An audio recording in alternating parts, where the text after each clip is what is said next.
Good morning, everybody.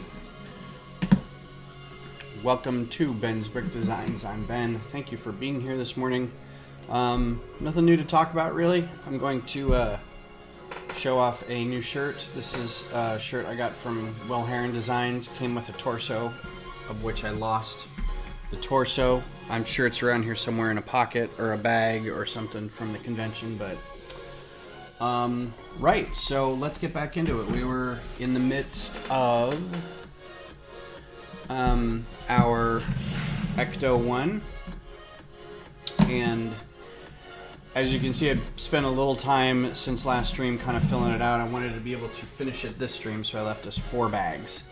I think 4 bags, yes. So we should be able to finish this today. Some other good news, I was able to secure one of my white whales, which is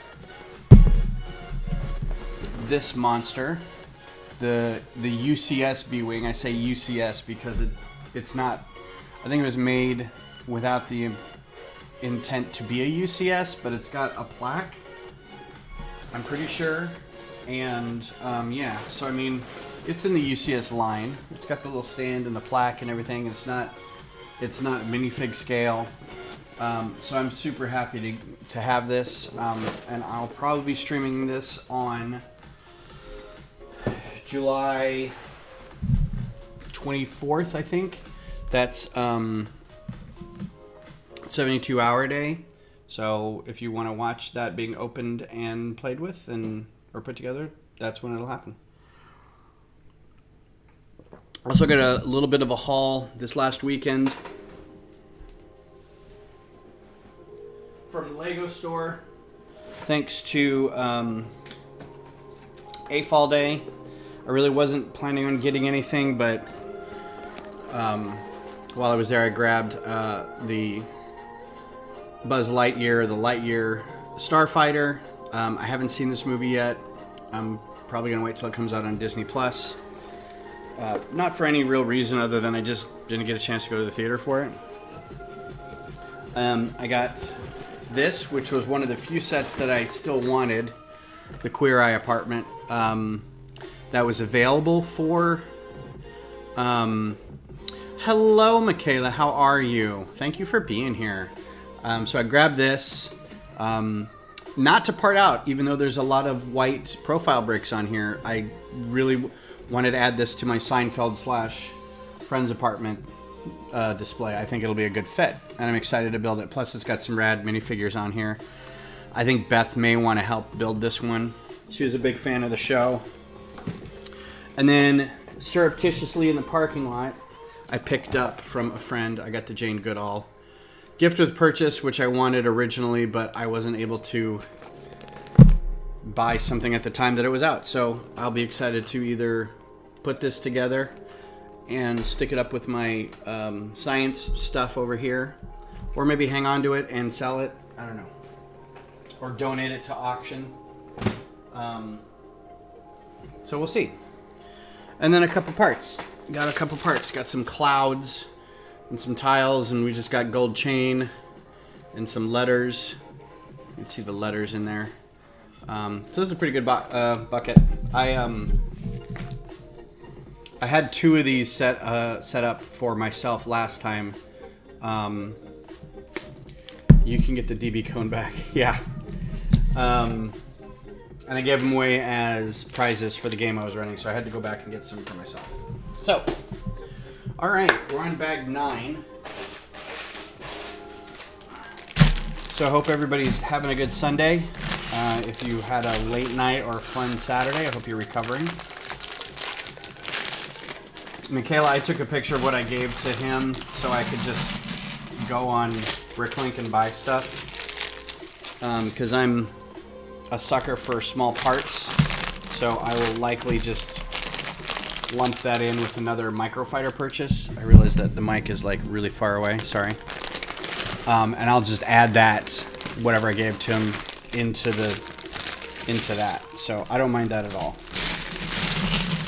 He wanted to pay me for the parts. I'm like, it's 50 cents worth of parts, buddy. He's like, I would have paid $5 in shipping. I'm like, I know, but you didn't have to. So here, 50 cents worth of parts.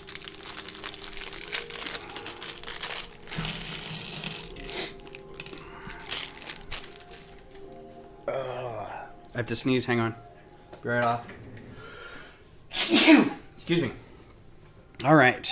So yeah, as you can see, I did do a lot of work. We did the hood, and then most of the side paneling. So you can definitely tell what car this is, and it's a very large car compared to. I'll go get another car when we're done to compare it size-wise, but it's very big. It's probably as big as the double-decker bus lengthwise. So I'm not really sure where I'm going to put it. I have the DeLorean up here, so it might be a good fit to sit it next to the DeLorean. The only thing I wish this did come with was, now I have to go get the Ghostbuster figures and kind of sit it in front. The DeLorean at least had like a little panel, right, that went with it. So, and I don't know if this one does or not. I'll have to see at the end. But because the DeLorean also came with 2 figures, it would have been neat to have figures to sit with this one. But I'm not mad. It's been a real fun build so far. I love the techniques for the sides of the car to make it round. I love this technique of like 100 of these little roller skates in here. That's really great to make that grill. That was a lot of fun to do. The barrels as headlights there are really great. You can see the tail fins. These are like held on kind of by a bar, and then you kind of bend them down a little bit. And you can see some of the stuff inside, some of the gear. Good morning, Brad. How are you? So this has been a lot of fun. It's more of the gear on that side. I'm not putting the Rust stickers on them, but I'm putting all the other stickers on it. So anything that's got a label or like a license plate or anything like that, I will put on, but I'm not going to put the Rust stickers on. There's just too many. And I really wasn't wanting this to look like the Ghostbusters Revelation or Reboot, or I forget what the title of it is. Anyway, I didn't want it to look like that. I wanted it to look like the original. But this is a little piece of mechanic in here where, let's see if we can push this right, where the side pokes out. If you open the door, the chair kind of pops out. That's really neat. It's really well built. The way that kind of spins around and everything, I like it. So that wasn't in the original, I know.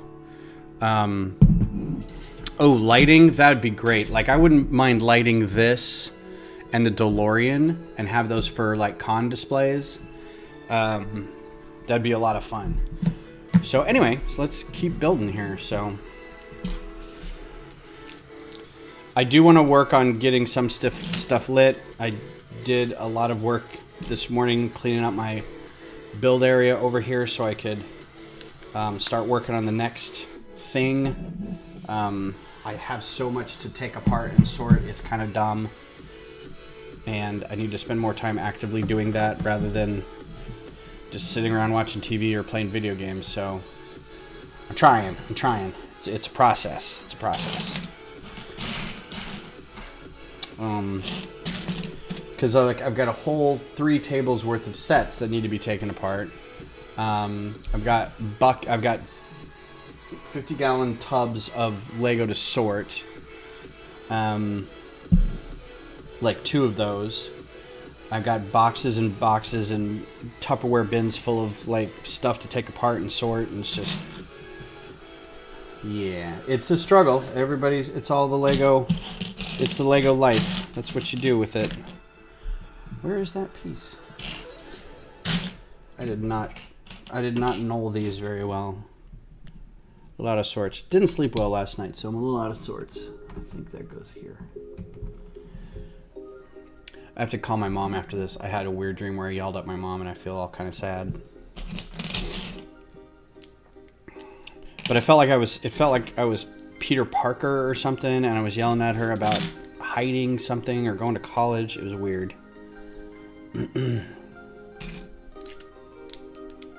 One of those dreams where you wake up, and then there's also like the fever dream aspect of it, where you're trying to figure something out, or you forgot something and you're sorting something, and it's kind of like, just didn't really get a good night's sleep with that.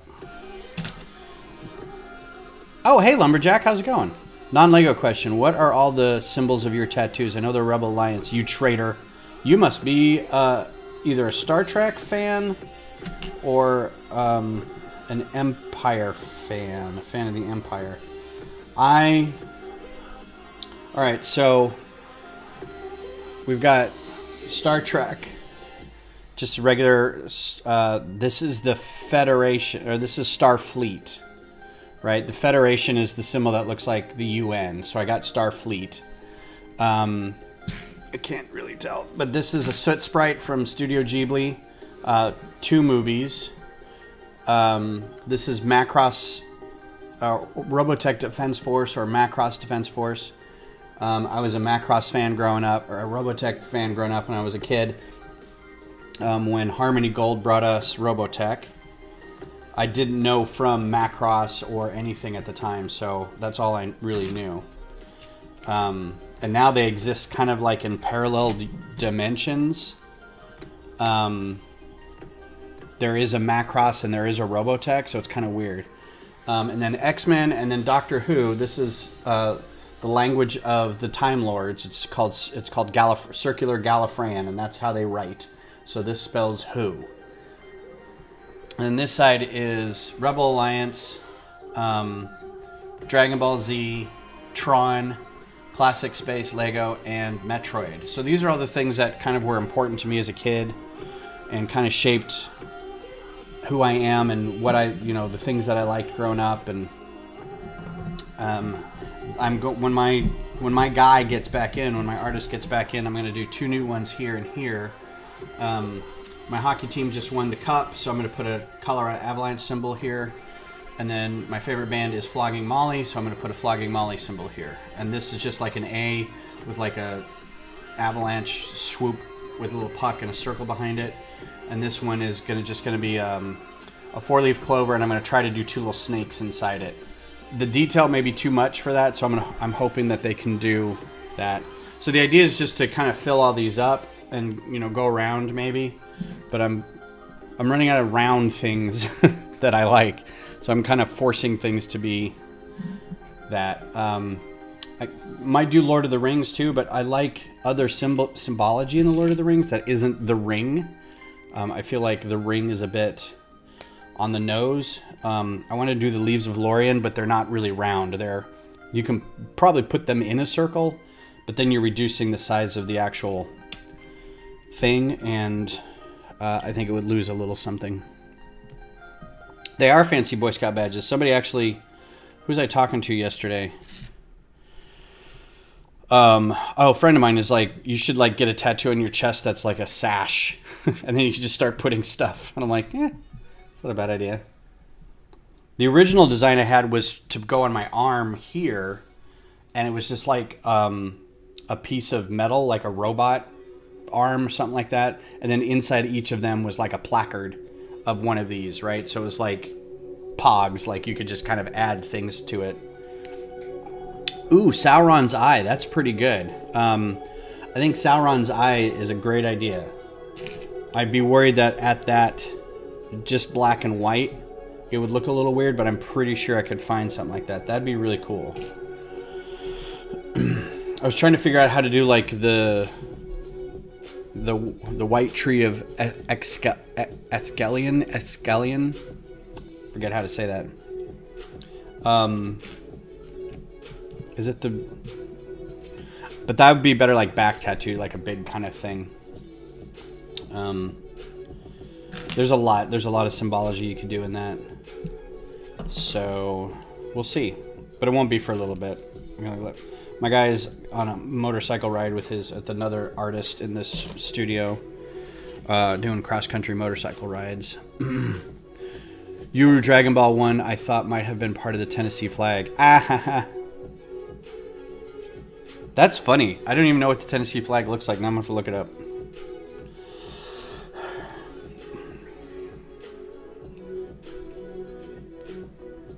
I would ask Beth, but she's in the other room with her headphones on. She can't hear me. I mean, not that she would know. She's from Kentucky, not Tennessee, but she might know. Like, I kind of know what New Mexico's flag looks like because we're a neighboring state. Oh, hey, Beth. Do you know what Tennessee's flag looks like? Tennessee's flag? Yeah. I figured you were neighbors. Maybe you saw it driving back and forth. You would think I would. All right. Well, no, that's cool.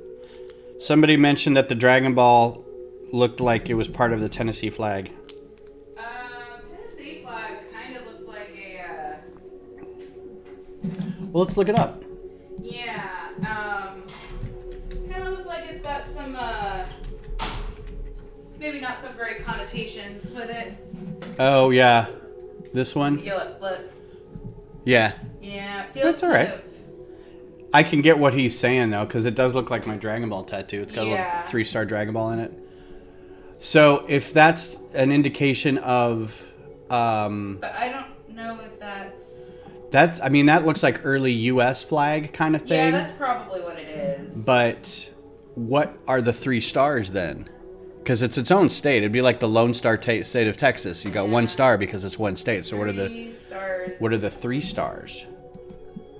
I'm sure there's an explanation for the 3 stars. Let's look it up. Jurassic Park circle. That would be amazing. A little circle with like a little T-Rex head in it. Symbolism. 3 stars represents the 3 geographically and legally distinct grand divisions of Tennessee. Oh, yeah. East, middle, and west. Wheat Okay. for agriculture heritage, gavel for power of the people. Not bad. Stars to symbolize the state's 3 grand divisions. Yeah. I guess it's not what I thought it was. Yeah, no, that's cool. But anytime there's a flag in the South that has red and like less than 50 stars, Yeah, you get a little questioning about it. That's a good one, Michaela. I like that a lot. I am a huge Jurassic Park fan. The movies and the books. Not the Lego sets. I never really picked up the Lego sets.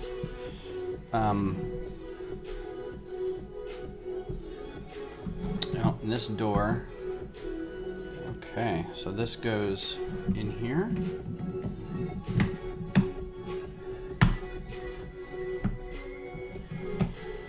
Avatar Last Airbender circle. That would be a good one.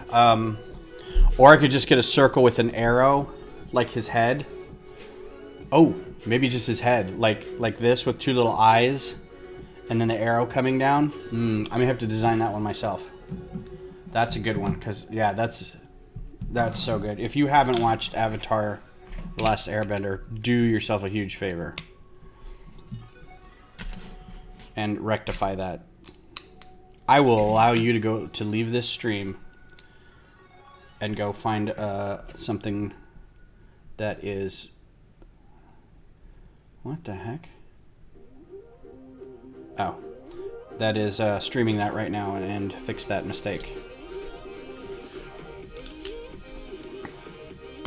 Yeah, that's true. They are popular. We had a great Lego set. We had a great mock at the convention, and it was this person's first time making a mock. And their husband is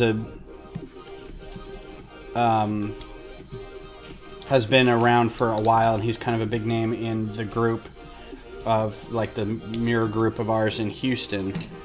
But this was her first build, and it was great, and it won an award. It was a giant chicken, like about this big, and it opens up, and inside are little dinosaurs piloting it, and it's surrounded by dinosaurs, and it was like lit and everything. If I understand correctly, she was also like Boatarde, Mariana's Bricks. How are you? It was really great, like a high point, especially in the lights out section where you can see the inside all lit up. It was super great. So yeah, you could use all your dinosaurs for something like that. Got lost in time with the game. Not a problem. Thanks for being here. Hopefully we'll get this finished today, if I stop yapping and start building.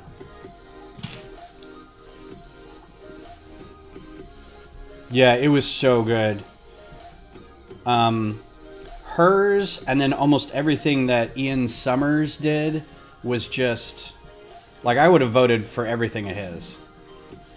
It was just amazing.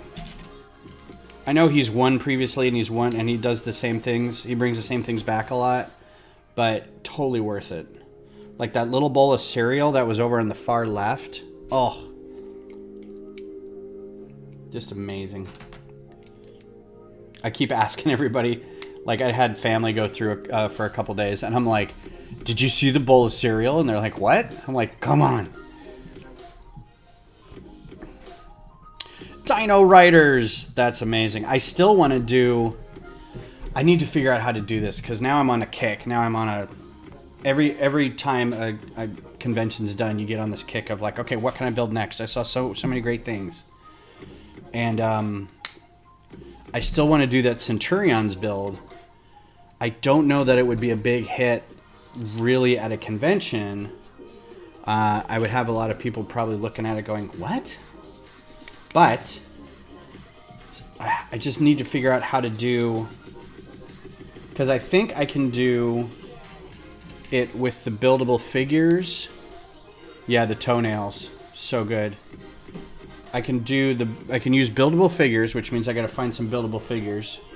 And those, since they aren't really being used a whole lot anymore, mostly the Star Wars ones. I need Star Wars ones because they have natural faces instead of like helmets, like Iron Man or something like that, or Captain America with a mask. I need like regular faces, but I need 3 specific faces. I need just a regular white guy with like sandy blonde hair. I need there are 3 white guys. Another white guy with like short black hair, not a buzz cut or marine cut, but just like shortish. And then another white guy with dark hair and a mustache. So those are the 3 Centurions. That's air, sea, and land. Because I've never seen anyone build those, and I feel like I would be the first, and it'd be great. And make them buildable figures so you can attach all their things, all their armaments to them. Have to be blue, green, and yellow. So there's going to be a lot of complicated stuff. Like I might have to like 3D print some things, or if there's knockoff versions of things, might have to do that. I don't know. But I have the vision to get it done. There's a guy in our lug who he hardly ever takes, or he never comes to meetings. But he's been to one convention that I've been to, and he's on the channel every once in a while. Travis, Synthetic Mason, he has a YouTube channel called Brick It Up, and he builds small things. He builds small transformers, G.I. Joe craft mask. It's all very good, and I'm like, I want to compete with that in terms of like 80s nostalgia. Not compete, but like add to.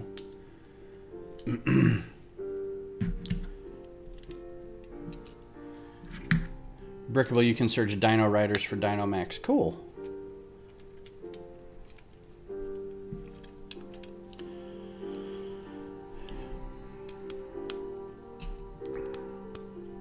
There were a lot of very good builds. There always are.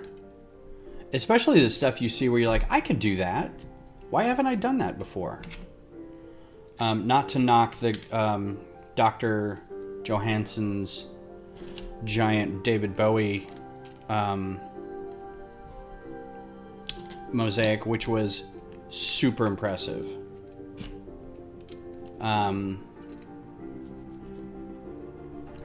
But you could see that, and you could see it from the other side of the hall. You could see it go, oh my dear Lord. And you run over and you take a picture with it. But that is something,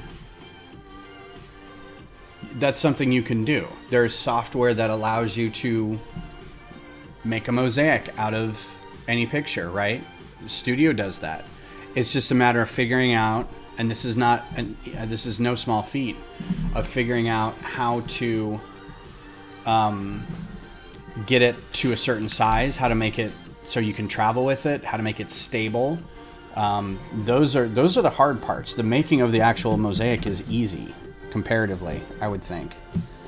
You have to source all the parts. Come on, yo. There we go. So the fact that that thing was as big as it was really impressive.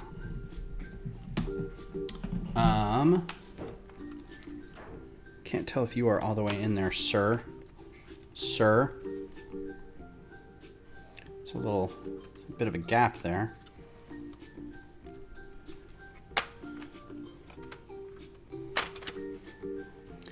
Can't really tell if that's all the way in there. It is. Okay. It's just a gap. It's fine. Everybody can chill out. I don't like it, but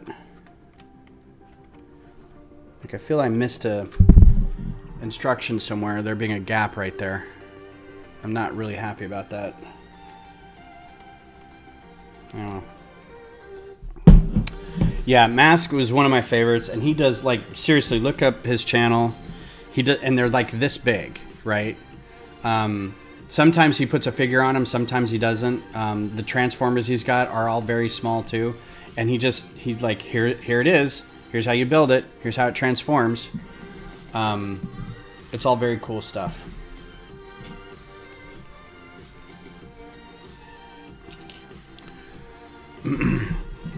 I don't think I'll have anything new for Bricks Colleen. It's just not enough time. I might have like 1 or 2 more microfighters, but there's nothing. I might clean up my base, my big space base, before I go. I didn't like the way it looked when sitting next to other people's stuff. It felt kind of amateurish. I might try to build it up a little bit and clean up the edges and.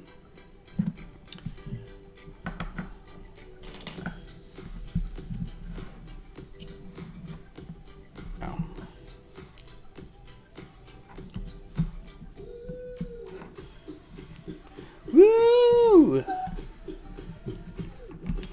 Mask has arguably the best cartoon theme song of all time. It just slaps so hard.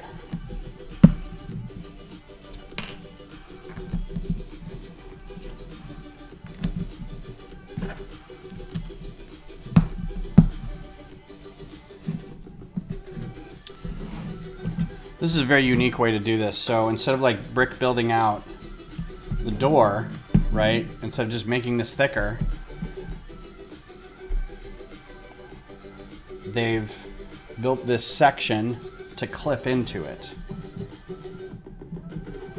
And they've got like an old school like rail in there instead of something else they could have used. Uh-oh. Apparently picked this up by the wrong thing. To clip in there. It's neat part usage. Very, very NPU. Oh no, is that scratched? That sucks. It's all scratched up. And again, there's little gaps there. I'm not real happy with it. But whatever.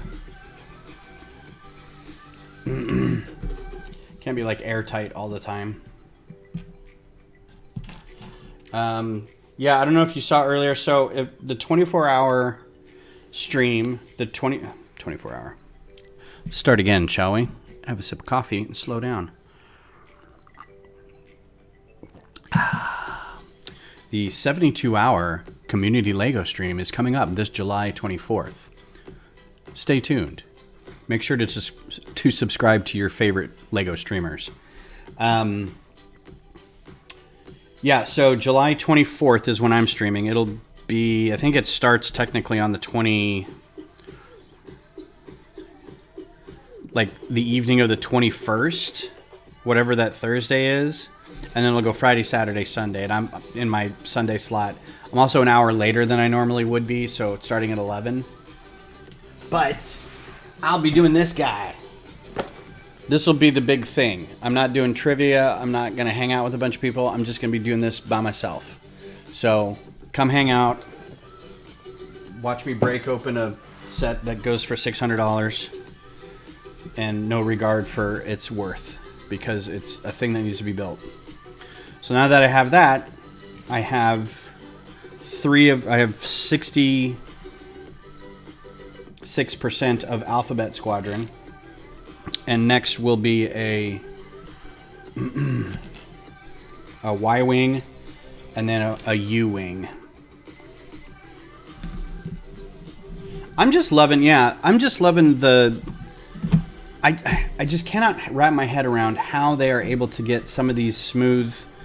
It just seems like so much extra work to get this to this shape. But I know that... So I just tried to build a car like this, and I thought I did a pretty good job.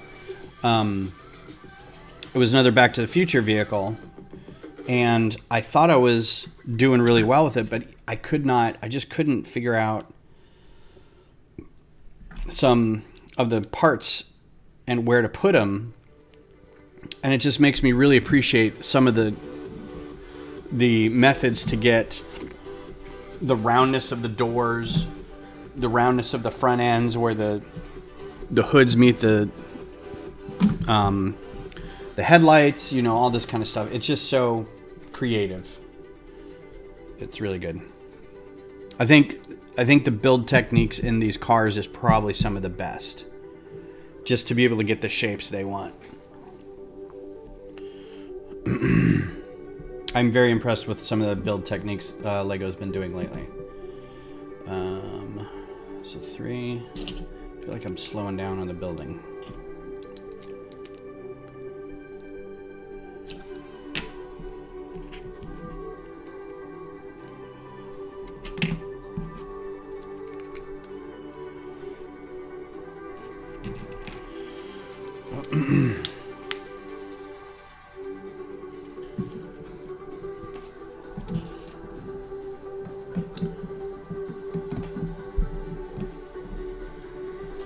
So I just watched the episode of Umbrella Academy where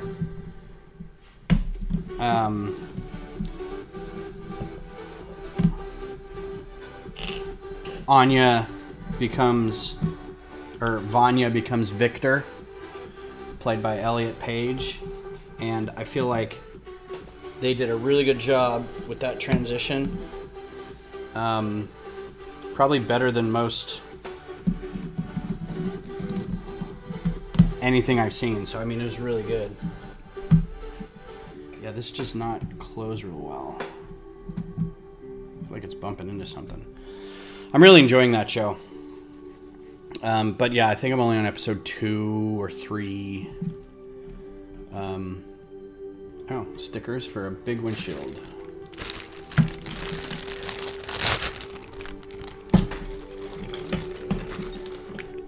Hopefully this isn't too dinged up or scratched. Yeah, it's scratched. Isn't that a bummer when you get that? And it's got you can't really see it, I don't think, but it's got a little scratch in it. Yeah, you can kind of see it when you go over the black right there. Yeah, look at that. That's disappointing, but what are you going to do? All right, the bend goes up at the top. Like these subtle little things with stickers, I'm not even really sure.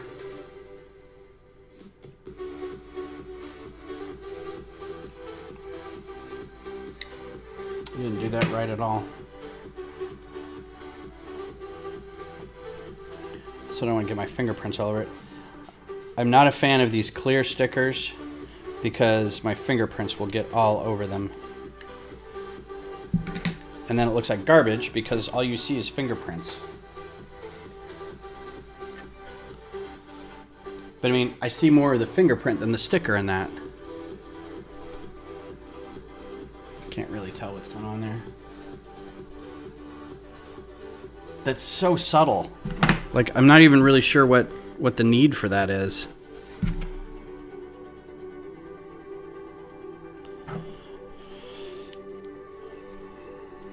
Well, I didn't see it until now. And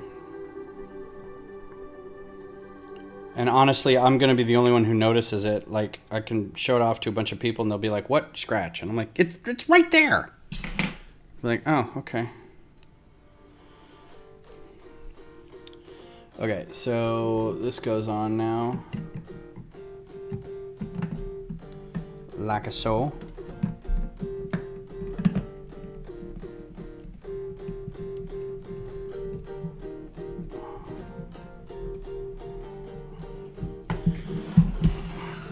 There's your front windshield.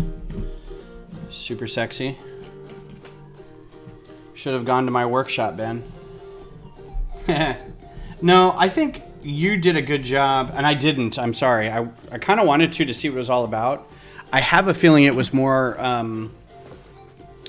it was, and correct me if I'm wrong because I didn't go, but it would like equal parts.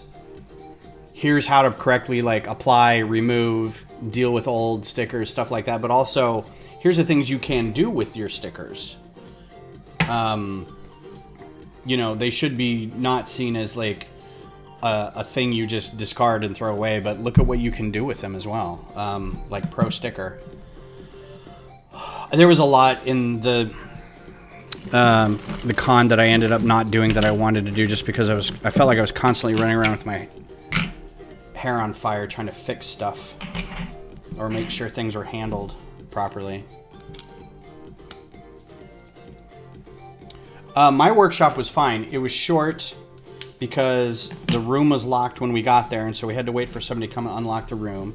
None of the AV was set up, so like the first 10 or so minutes we were trying to get that fixed. So, and then I wanted to end early because right after me was a talk with Lego, with somebody from Lego, about some marketing stuff and whatnot. And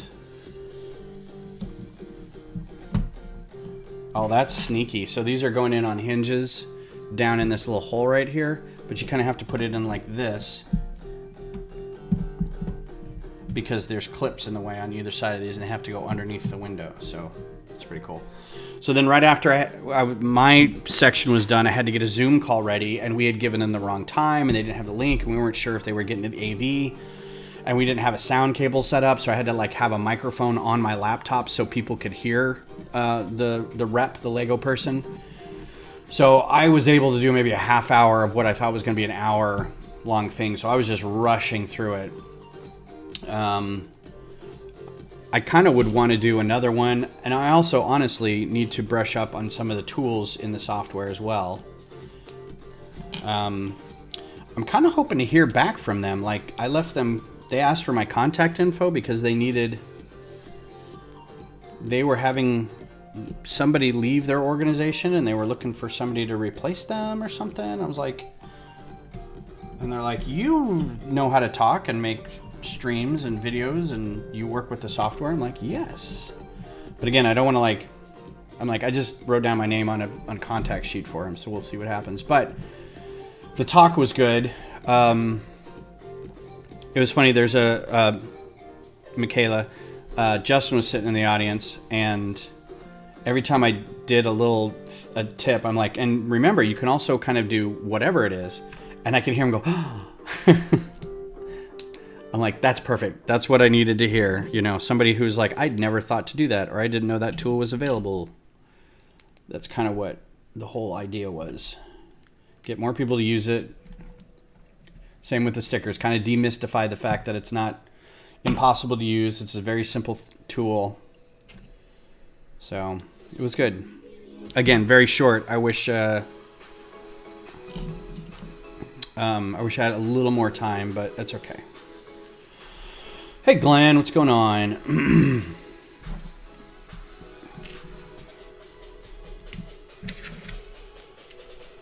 I wanted to show a little bit about the illuminated bricks, but in order to really kind of show it off, you have to render it. And with my little laptop, the rendering even on like a little set would have taken too long. So, and I didn't pre-set up much of anything. Just poor planning on my part. We'll get it better next time. Yeah, it is.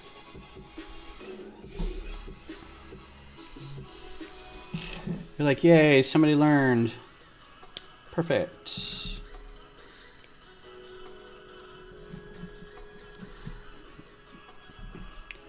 Yeah, I wasn't able to go to Flynn and Richard's anything, like their keynote. No, I did their keynote because we had to help them set up for that. But then like their workshop or their daily talks on the weekends, I wasn't able to go to that. But it was still a good event. Had fun.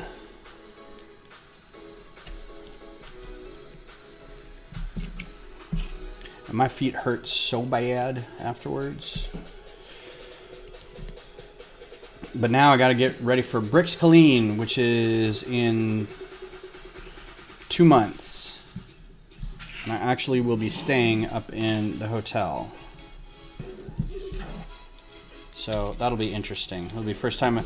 I've never traveled to a Lego convention before, and I feel like this is a good baby step to do it because it's an hour away. Like if I didn't want to stay, I wouldn't have to, but I also don't want to drive an hour every day. So it should be fun. Be on site and everything. Okay, this guy. Was ist this? Was ist?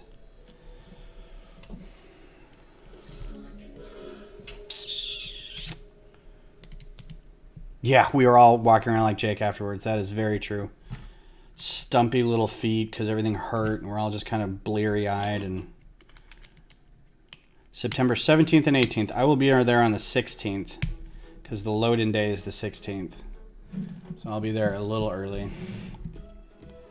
This is great because this is how this door opens. It kind of opens at an angle because it's a hearse, it's an ambulance, so it's swung open kind of at a weird angle. So that's really cool how it kind of opens at that angle. And there's the mechanics of it on the inside, how they got it to do that. You can see that. And it's really neat. All right, bag 10, one part in that.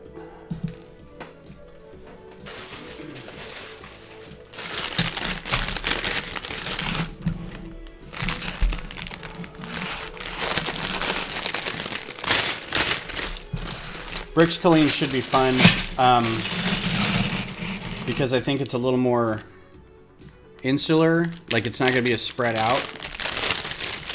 But I also think there's a lot of space available, so that'll be nice. I said I needed to, yeah, I need to get the hotel reservation too. I think I'm going to wait till I get paid next week and do that. I get 2 nights.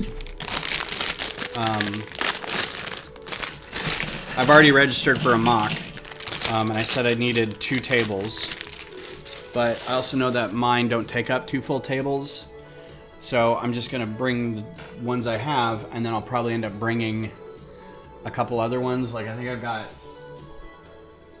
the 2 8x buildings. I might bring the brick heads that I made. I'll bring the owl. What else is a mock? This guy. The upside down house. Yeah, we'll see. I think that's all the mocks that I currently still have together. Everything else has been taken apart. Because they don't ask what you're bringing, they just ask how much space you need.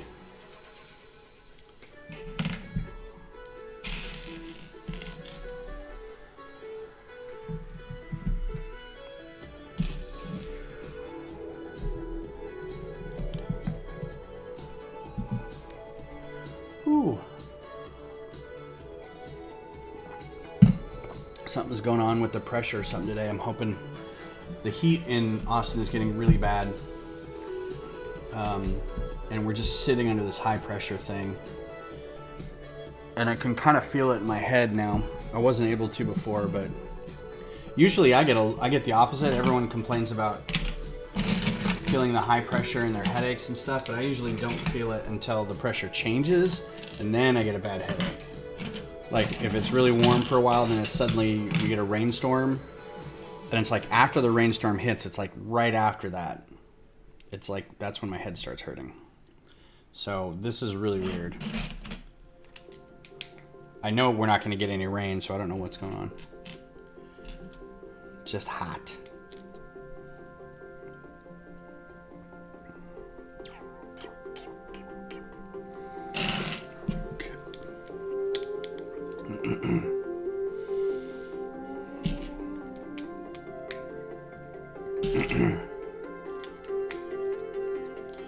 I am excited about going to Bricks Clean. I don't know how people can handle multiple cons a year, like how they go to 3 or 4 or 5 or all the conventions. I know some people have said they have to pick which ones they go to every year.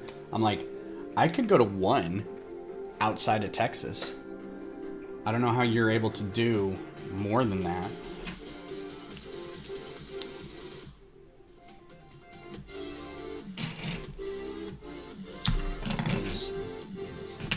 Okay, I haven't picked the right one yet.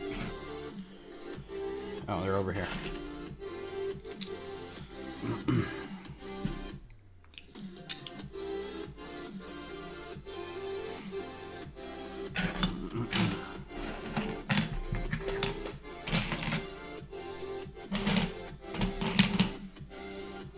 Well, goodness gracious. Only found one. Is it over here? It is over here. That's why. Yeah, I don't know how Abner does it. I don't know who Abner is. Like, I hear his name, but this is the first time I've met him.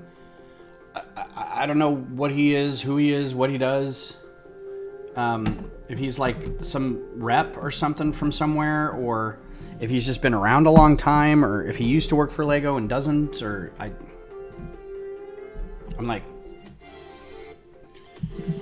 Neil deGrasse Tyson over here. But he's at the somebody made the joke that Citizen Brick wasn't able to, not the joke, but Citizen Brick wasn't able to go to Brick Rodeo because they had COVID, so they had to cancel. And somebody said, well, Abner could run their booth. I'm like, what?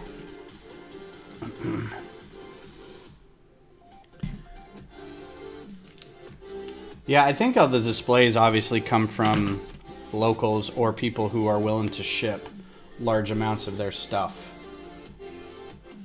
way ahead of time. Like, if they know well ahead of time that they're going to be at a place, they can ship it.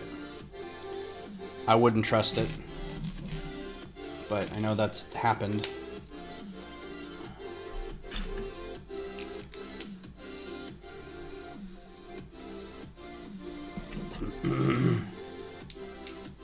Oh, okay. Well, thank you, Glenn. I didn't know that. Yeah, I'm sure they're fine now. I know that Michaela was really, like, I don't know that they were even going to go once they found out Citizen Brick wasn't going to be there. Was the joke. I know a lot of people are like, oh man, I brought so much money to spend at their booth.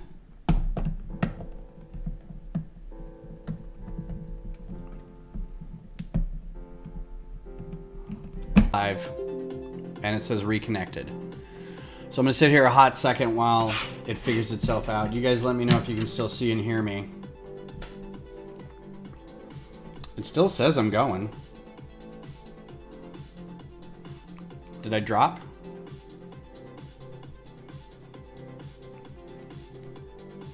Okay.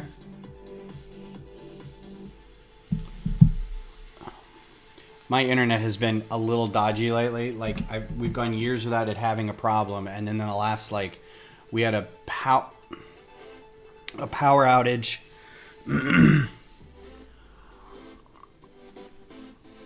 Like a week or so ago for like a half a second, but the rest of our neighborhood was out, and we didn't have internet for like a day, or not even a day, maybe like an hour or so. It was more than that. It was half a day. And ever since then, it's like, it's been spotty. Like, well, I'll just notice a random disconnection while I'm working, and I'm like, I lose my Teams call in the middle of a call. And now I keep hearing that they're like, now we're going to, Suddenlink is now Omni something. I'm like, oh, well, that doesn't bode well for any problems that we're having, because it's going to be, everyone's going to be so worried about their, the change that the regular service is going to be garbage. You just know it. I'm such an old man. Like, I went to get Freddy's the other day, and it's one of those things where you go to, it's drive-through food. It's drive-through fast food. It's Freddy's, so it's slightly higher-end drive-through fast food, but it's still, And first of all, I waited forever. It was such a long wait. And I didn't mind, because I'm the only one in line. I'm just, I was like, it's Friday. I don't care. I don't really want to be back at work. But at the same time, I'm like, I've been in my car for like 20 minutes. So I finally get my food. And they asked if I wanted fry sauce. And I was like, I do want fry sauce. Thank you for asking. And not only did they not give me fry sauce, but then, like, the lemonade that I asked, they're like, we have pink lemonade. Is that fine? I'm like, yeah, that's fine. I know you guys have pink lemonade. Was utterly disgusting. It tasted like somebody from another planet had vague instructions on how to make lemonade. And was just like, it was so sour and so over-sugared at the same time. I'm like, how is this possible? It was like the bottom of the mixer or something. It was just so bad. And we're constantly ordering from Uber Eats, and they're constantly messing up our orders. And I'm like, I'm such an old man when it comes to that. I'm like, is nobody doing any quality checks on this stuff? Come on. It's basic food services. And as somebody who was in the food service industry, I'm trying to be understanding. But also as somebody who's in the food service industry, I'm like, come on, guys. I also haven't been in the food service industry in like 30 years, so.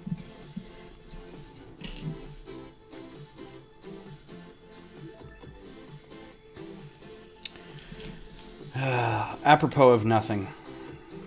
Anyway, so I got on that track because I'm like, do I need to complain about our internet like being kind of dodgy? It's not out. It's just like, hey, I've noticed the quality of your services. The quality of your house is lacking of late, Theoden King. It wasn't quality, it was something else.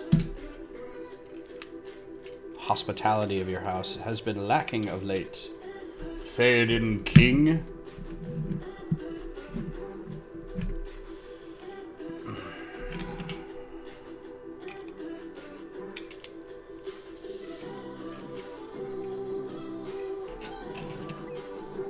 Yeah, and I feel like there's just such a turnover for kids saying I need work, and then they get a job and they're like, this isn't the job I wanted, and then they quit, and then they realize they have to work somewhere, and then, I mean, when I was a kid, I was like, I have a job, I'm so happy. And now people are like, do I need a job? Really? I don't know. It's probably not how people act.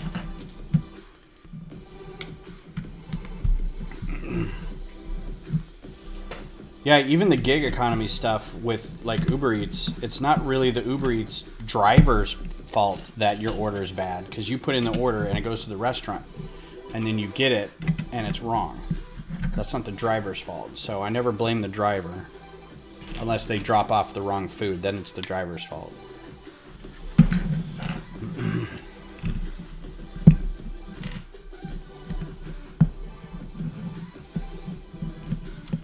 Alright, did I get everything on that run? Okay.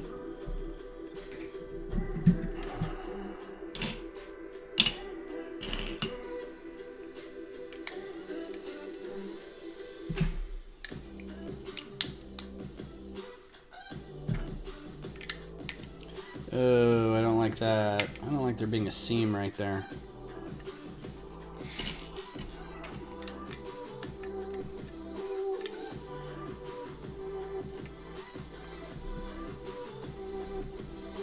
Oh, there isn't. I did that wrong.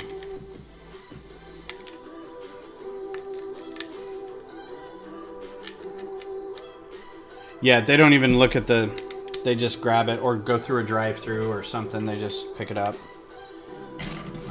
We hardly ever blame the driver. In fact, we try to over-tip the drivers because they're out there doing stuff because we don't want to. Especially early on in lockdown, because we're like, we need food and we can't go 2 places to get food. So you guys are out here keeping us safe. So here's all our money.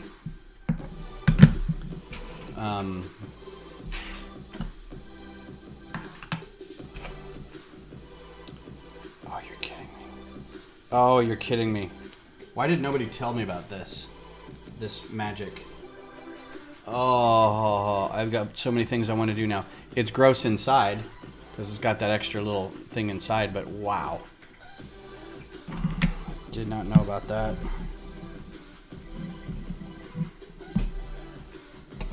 I'd be mad for covering up half of that coverage, but it's so pretty.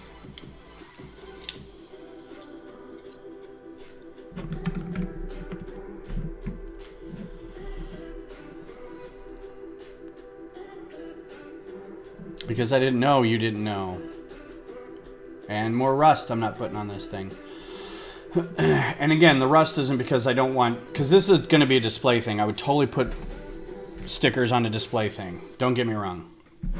But I think the rust is just a bit much this time around. There just seems like a lot of it. And also I was talking to... one of the guys in our lug who has this set. He's like, yeah, I made sure to switch up the whatevers so it looked like the one from the first movie. I think there's a ladder that goes on a different side.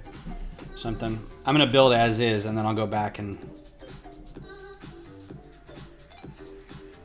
Why does that look off? Oh. I'm just going to build it as is, and then go back, and if there's anything to adjust, I'll do it later. Okay, all right. Oh, we're getting to the fun stuff because this is the roof and this is where all the doodads are gonna go. I can't wait.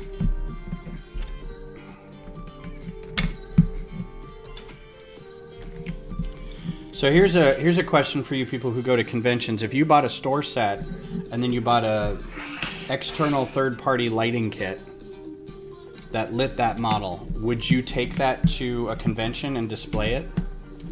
I know people have taken not their own designed mocks to a convention, but would you bring a lit set that was store-bought, but the lighting kit was not? Would you bring that?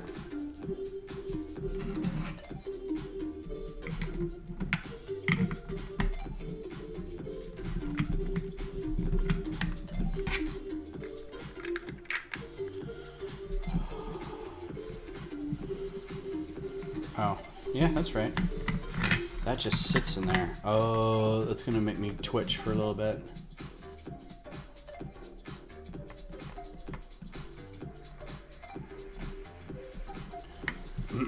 Thank you, Glenn, for your response.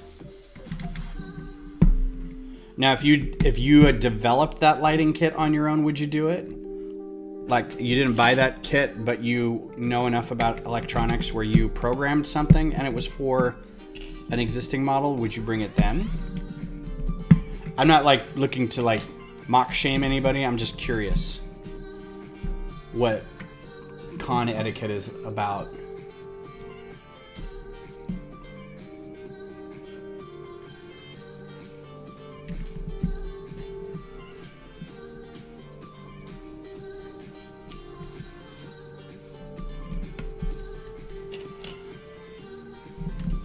Mock shame. That's a phrase that just happened.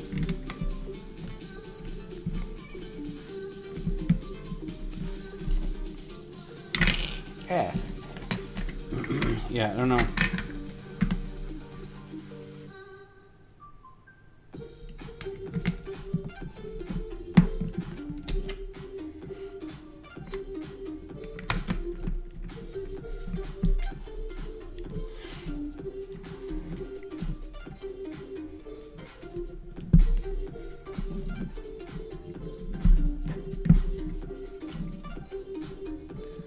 I don't even like to use sets in my builds. Yeah, I was wondering about that. There's a couple sets, or there's a couple mocks at Rick Rodeo that were Star Wars related, and they were big panoramic things, and a couple of them were like, had a bunch of little Star Wars, or had like X-Wings and TIE Fighters and, you know, walkers and things like that. And I'm always curious if they're using the store-bought sets and then just putting them on a big display and then putting a bunch of figures down and building a big snow hill or a temple or a sand hill or something. If that's like a thing people do, or if they actually go out and build their own X-Wings and walkers and stuff.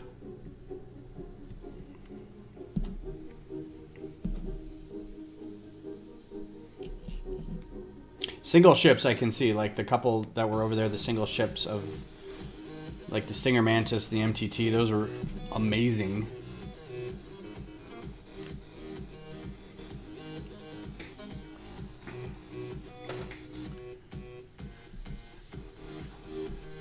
Yeah, I see that too. Like people have a city with like half their modulars, half store-bought modulars.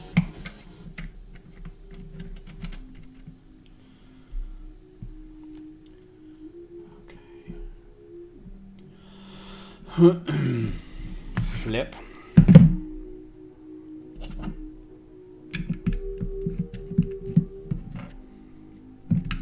I mean, that helps, like, start a city at least, is to buy a few of those. But I mean, I'm not going to say modulars are easy to build, but I think they're very accessible to build. Like, all you need to do is start with a plate, and it's like the dimensions are all there. You're just building walls. It's just a matter of how cool looking you can make those walls. And intricate you can make the insides and things like that.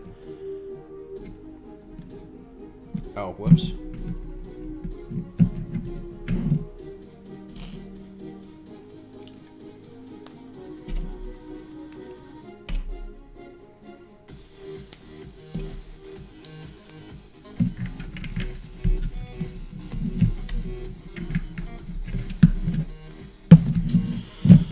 All right, those guys.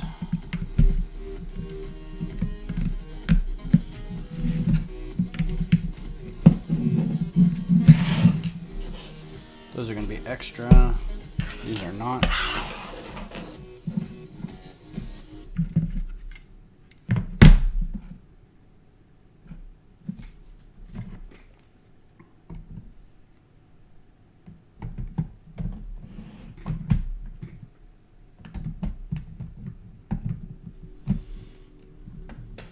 Let's open this door and see where these line up, shall we?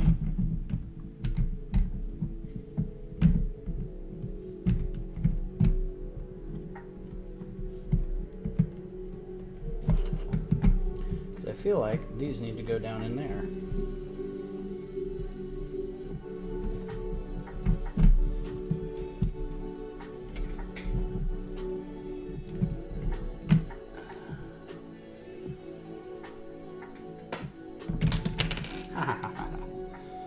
What is happening?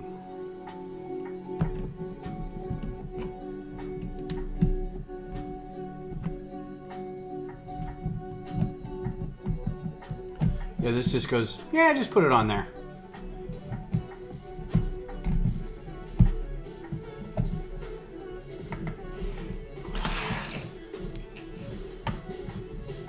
I mean, I know it has to go.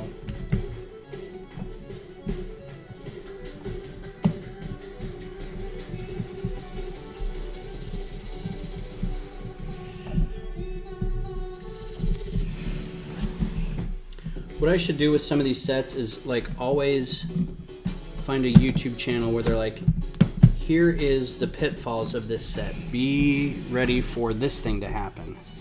Here are the gotchas for this, you know, this bit's a little finicky, and this one's gonna trip you up, and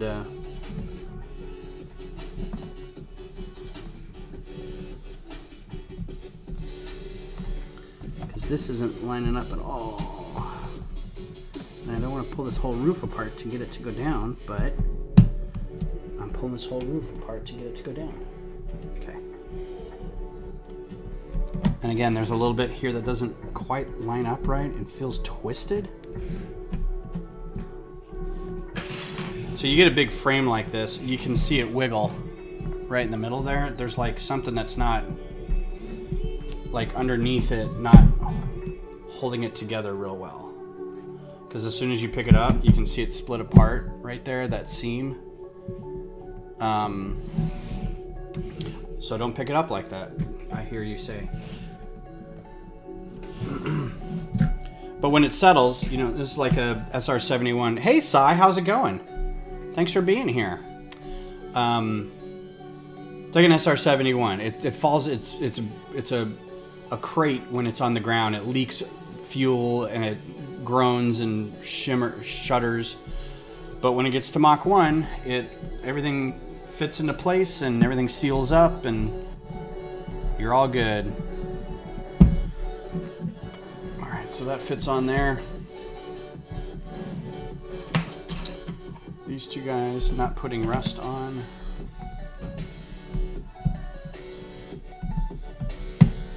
Aha. Well, that answered my question immediately.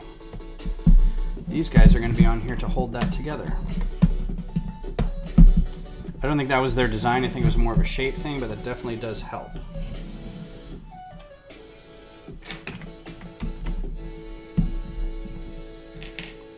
And maybe it is part of that. Maybe they had something else in mind and it just kind of worked out that way. So how are you, Sai? How are things across the pond?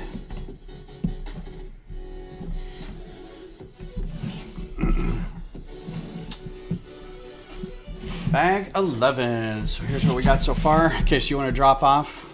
We've got side flaring bits, wheels, top stuff, and then I think we're almost done. Got 2 bags left.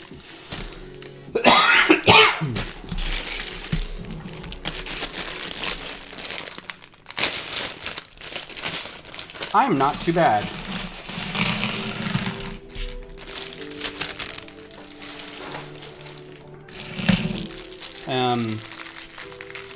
Some health things going on around here, mostly for Beth, but the convention was a success, and we're just recovering from that. Got some stuff from AFOL Day, got a UCSB wing from a friend who's selling it. Soccer team's been winning. My hockey team that I root for won the cup. Scott's Blocks, hi, how are you? Good morning, happy Sunday, thanks for being here. Almost finished with the ECTO-1, so you got good timing. Got 2 bags left. So what is everybody building, working on, sorting, anything special going on, any mocks or projects? Yes, Scott, I did a little off-camera building so I could finish it up in one stream, or the next stream, because I've got a couple other things I want to get back to, like I want to get back to work on the stadium, work on some more microfighters, yada yada yada. Got some other sets to build. I may do like a sort stream, but I don't know what to do on it. Like last time I kind of turned the camera around and was just like taking stuff apart just to have people on to chat.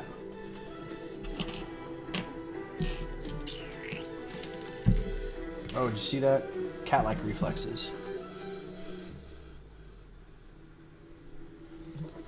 Sorting a lot, yeah. Sorting my Pick-a-Brick cups, yep. Nice.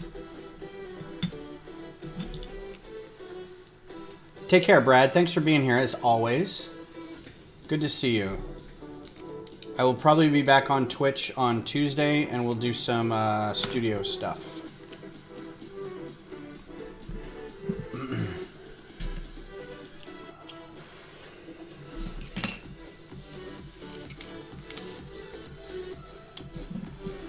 So what's the next Star Wars things coming out? I think there's the ATTE is coming out. After that, I don't know. I probably am not going to get the ATTE. I feel like that's another set that was like, didn't I just get one of these? I know that Mace Windu is going to be in it, and they're going to have a Cody or something like that, but that's not really something I'm looking forward to, so... What the what? Are these new pieces or something? I'm not seeing these. Was there another bag 11 that I didn't grab as well? Okay, well I'm not seeing that, so let's find the other piece and go with that for now. It's not those. Oh, there it is. Okay, they were buried.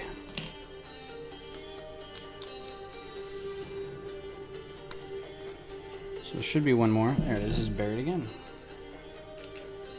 I need to buy more of these fencing. These would be great little blasters for things. Or like scanning module antenna bits for slightly larger ships. Yeah, repeat of a repeat. I've got like 3 or 2 half-built ATTs over here. I don't need more. Like, I would be spending it just to get the Commander Cody figure. And I don't really need the Commander Cody figure, so I'm probably not going to get that one.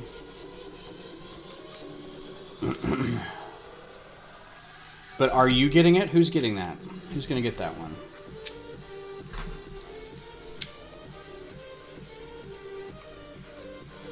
Like, there's a guy at our Lego store who's selling a bunch of his Star Wars stuff, and I might go buy some of his stuff because I haven't had it before. Like there's a hover tank, combat hover tank. That's good because I might need that figure. And it'd be fun to build it once. But I don't know. Oh, who got the jazz quartet? Anybody get that yet? That's on my list. And it was at the store, but I had to make a choice, so I got the... Because it was not available for the discount for AFAL Day, so I did not get that one.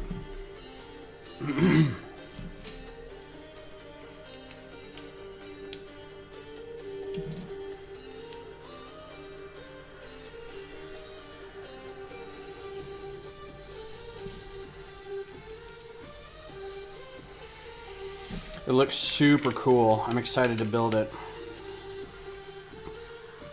Interesting kind of techniques with those. Just to make it look like railing or something. You're not going to be able to do anything in those clips, so...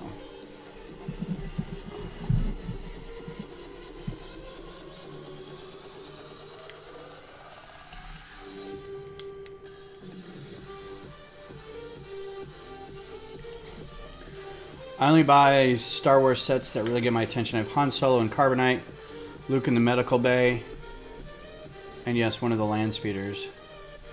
The gold dishes from the Jazz Quartet. I wish I had waited, because I needed gold dishes for my little micro enterprise for the deflector dish, and I had to buy one. Like I didn't, or did I? No, I think I had one. I don't remember where I got it. But yeah, those parts are pretty cool. I just haven't built anything like a figure-wise. Something like the Minnie and Mickey or things along those lines. So it looks like it would be a fun build and a great display piece. All right, this is all those. That's all done.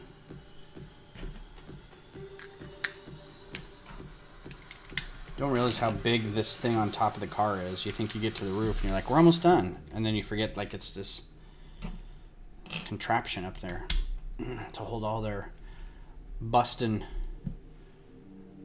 busting materials. And tools.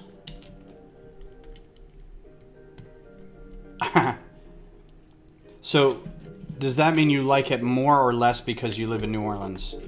I just think it's a great set. I also love New Orleans. It's one of my favorite places to visit.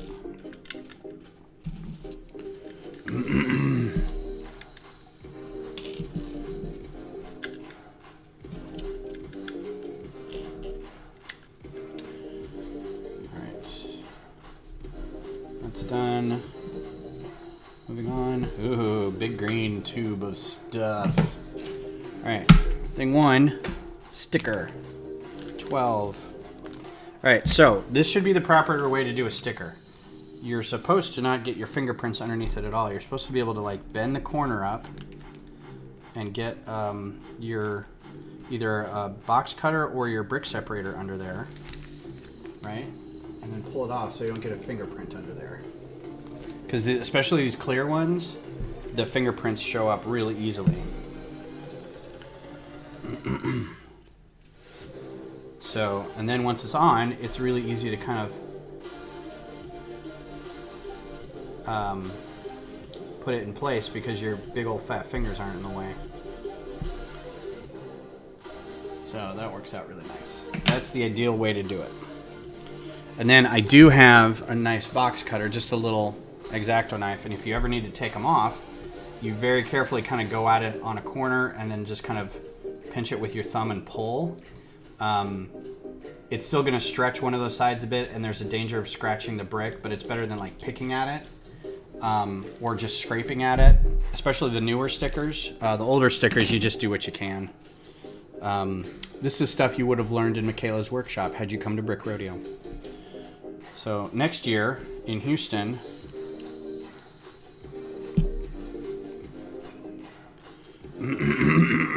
I don't know if they'll do it again next year or not. It seemed to be a success.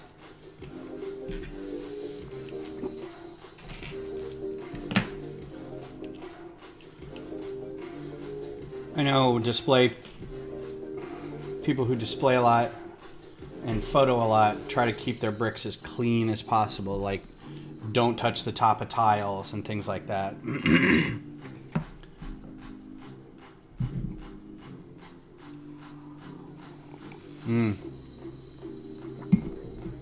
It did have a lot of unique parts on it. Alright, so this way, and then we've got another group.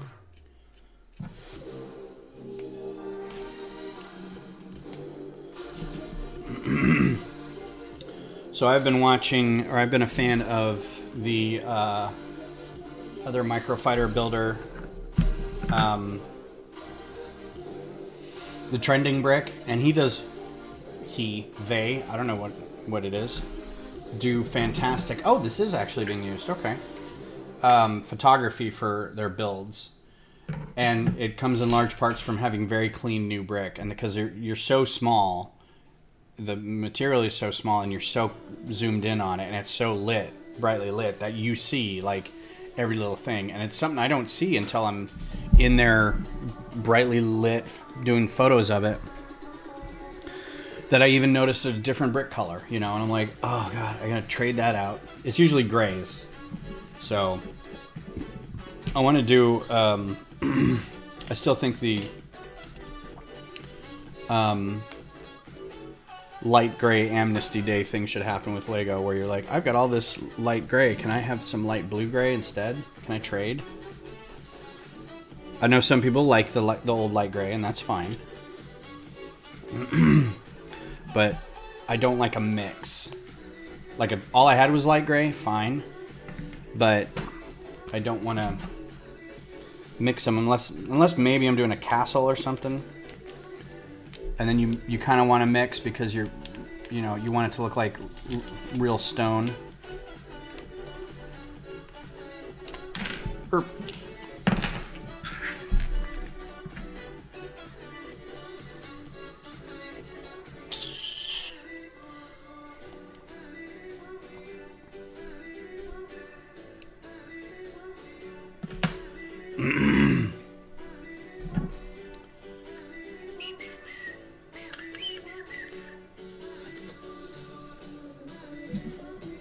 See, little things like that, I keep wondering. I'm like, why can't you have a tile for a little thing like that? But you're doing 3 of those, so might as well do 3 stickers, I guess. Ooh, this is a neat piece that I have not seen before. A printed boat bottom. That's super cool. I'm going to buy 1,000,000 of these. Because these would make great greebling bits for very small ships. Look how cool that is. A little vented thing. Wow. Is that specific? Somebody look that up. Is that specific to this set? Or did that come in an earlier set? Because this is a great piece.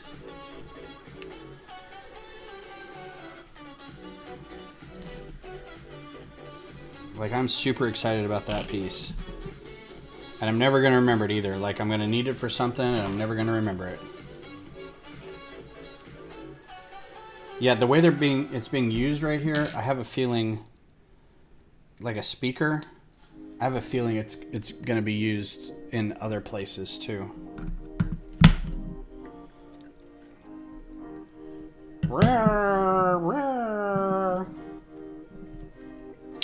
To go along with the regular blue or trans red boat bottom. There's a lot out there. Scott, are you part of a lug? Is there a Louisiana lug? You can talk to people and see what they've tried or tested, or just see what's online. Or been to a con where you've seen one, you're like, that one really works. Because I think it's hard when you're just shopping for it and you just look at a picture and go, that looks okay.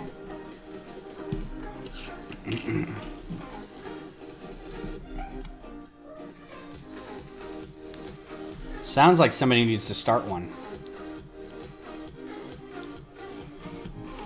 Oh, that's a good technique. I like that a lot.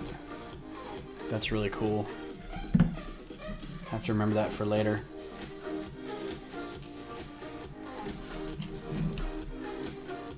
Nice. Unique to the set. Which means it's probably 15 cents. Everything I see isn't as realistic as I want. Well, maybe it's time to start figuring out how to do it yourself so you can make it exactly how you would like it. For me, that would require like 3 years of engineering and learning electricity and programming, and don't know that I can do that. This is number 10. No, that.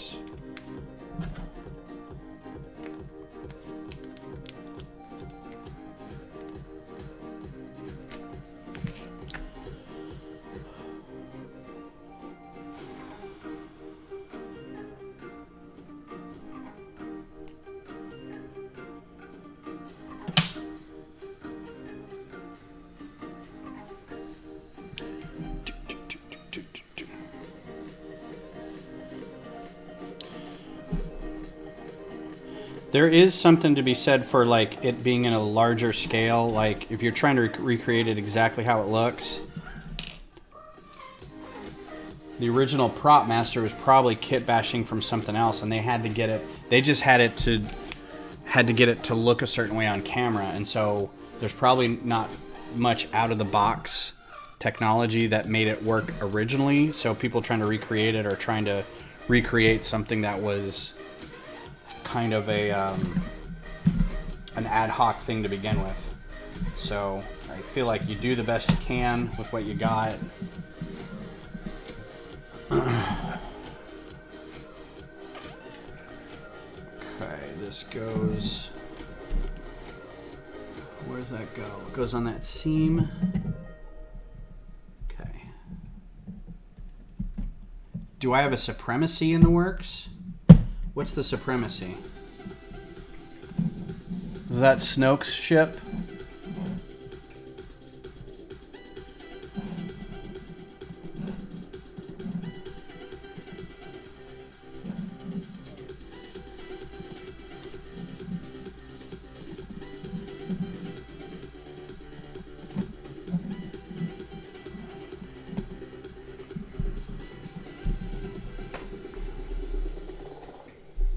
Nope.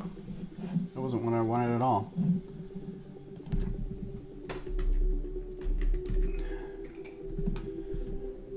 Primacy. I mean, I got instructions for it. I guess I do. Yep. Front and back. Look at all them rockets. I haven't built it yet because I don't have a Snoke. So I need to get a Snoke. And it's kind of a boring ship.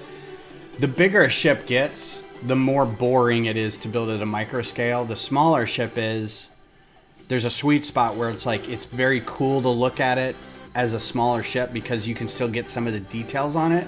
But the bigger it gets, like Star Destroyers are very boring to look at because they're just giant, they're just triangles of gray, right? And you can kind of do some fun stuff with like 1x1 rounds and handles for turbo lasers and stuff, and the shield balls up top. But yeah, I don't know if I'd put it on Rebrickable. I feel bad about putting this one up because it's almost one you could kind of make up yourself. I mean, it's super basic. Like I probably have all the parts for this. I don't know, I'll have to look. And also it feels a little big. It's not very deep, so I could get away with it, but it's not a very exciting ship. You know, it's just a big flying wing. I think maybe building it at table size would be fun. Maybe 6 feet across. That'd be a lot of fun. Just throwing up, vomiting gray all over the place. The modified radome antenna sends out sonar-like sweep to detect spectral particles. Neat. I said the same thing about my houndstooth. What did I say about the houndstooth? Did I say something?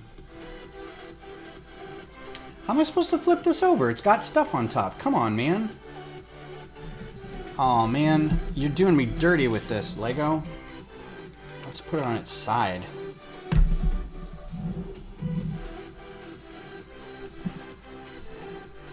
Do I take those off? Were these just to hold up the front? They were. Okay. I remove these now. I remove you. That's interesting. I've never seen that before. Take those off. Oh yeah, there's a few that I have. The Razor Crest, not the Razor Crest. The Houndstooth's pretty big. The TIE Bomber's pretty big. I'm trying to think of other big ones. The V19 I originally had was pretty big, and then I sized that down a bit. The Venator, I have a Venator that's not my design that I built anyway. But I don't show it off or anything because it's not mine. I just like having it. I feel it's a bit big. I also built like an Arrestor class. There's a few Star Destroyers that I've built that I basically built off the style of the Lego version that end up just pushing more stuff out back a little more to make it a different shape or to make it a little bigger. And they end up being like really big. So I don't necessarily like that, but I think as long as they're kind of within a certain box of size, they're probably okay.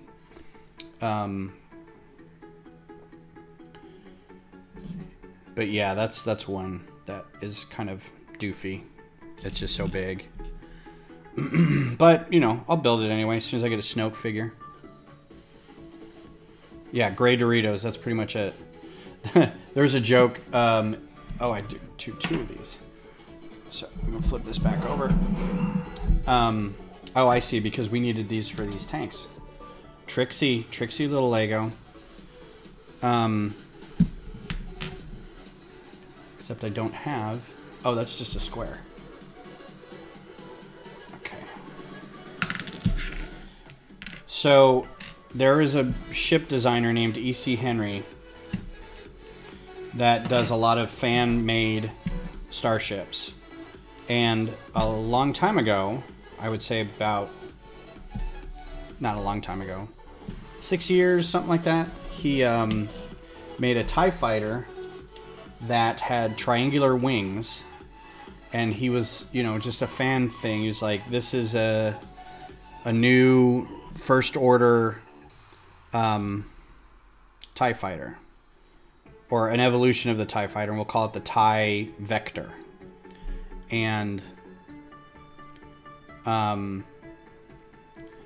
had it, you know, it was out there, and he, you know, put a few years into it, put some time into it, put it out there. It was on whatever the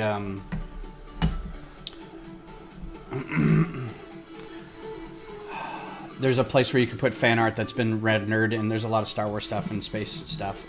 So he puts it out there, and then a few years later, The Last Jedi, the one at the end, was it The Last? No, The Rise of Skywalker with the big space battle, and lo and behold, there's these TIE fighters with triangular wings that look pretty much exactly like his.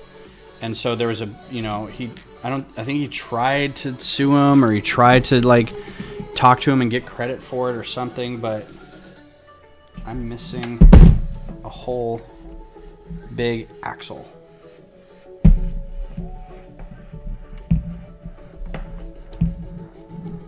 Yeah, like here's the thing, don't pick it up by the headlights, they should say, because they will come off in your hand. If you're gonna pick it up by the license plate, I guess. Alright, did I lose in another bag?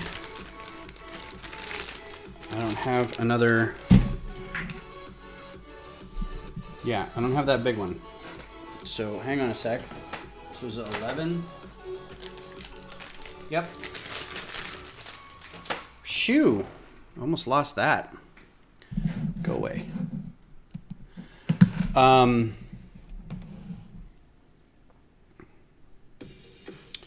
What was I saying? So there was a reason I was bringing this up, and I forget what it is, but I feel bad for the dude because, haha, this is how you steer the car.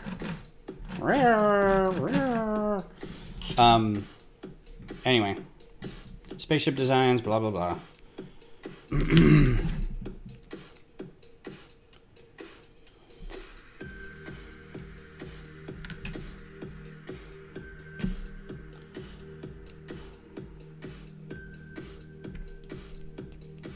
Had something to do with the Venators or something, or the big, the size of some ships, and now I forget what it was. There's a point to all that. Thai Dorito, thank you.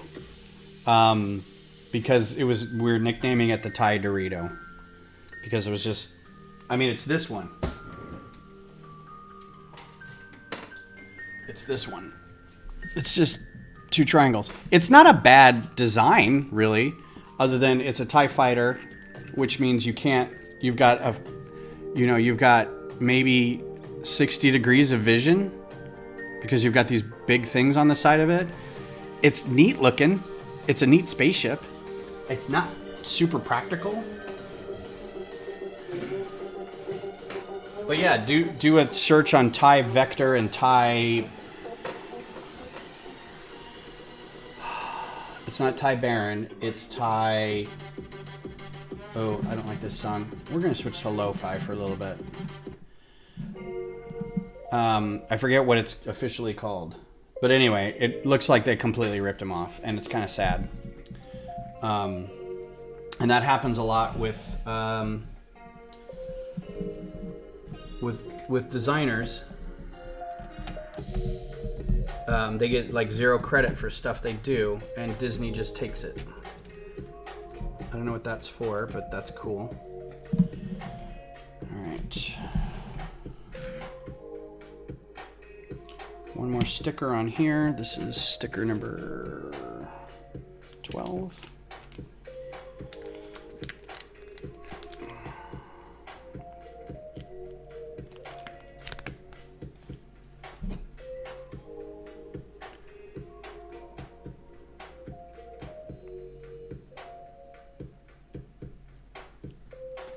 If you've seen Thor Ragnarok, there's a scene where they're coming up on a god that's been killed, and it's a big monster with a lot of spines off the back of it, and it's just kind of laying on its side, dead. That is like, they just straight up copied that from the comic. And I don't know how much credit the original author got. Maybe in the credits, I didn't see, but like, it's just a lot of stuff being done like that. And maybe they did. Maybe they're like, there's this great shot in the comic books. We should just go ask the author, you know, hey, would you help us design this for the film? And maybe they did. I don't know. I really hope they did, because I would hate to think that credit like that goes uncredited. Work like that goes uncredited. My pal Lumberjack. Ty DeRitt.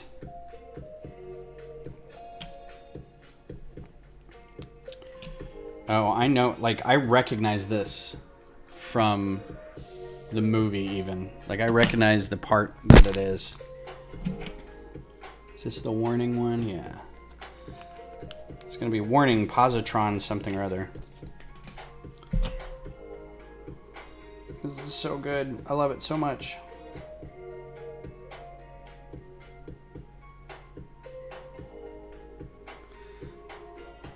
It's pretty cool. Put that guy in there. And he goes on here.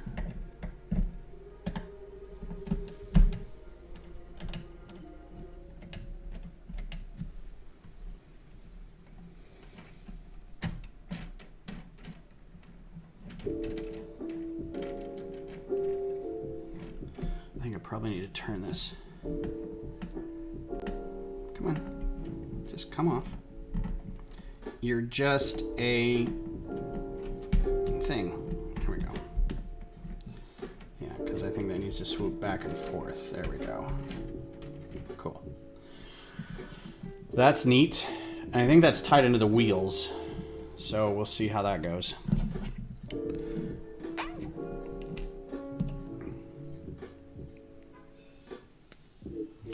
Let's see what's going on. What else is going on in the world? Watching a new documentary about Pearl Harbor. That's super weird and fun, but I love historical stuff like that.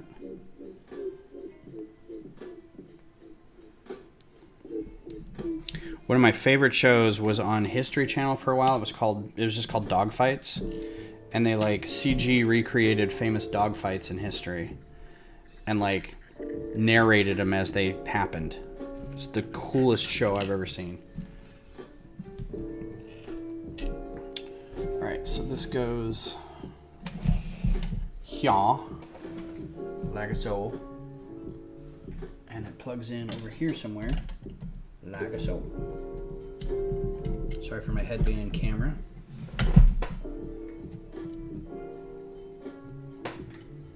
Like that. Cool. And then I make a little guy like this. Make a little guy like this. Times 2.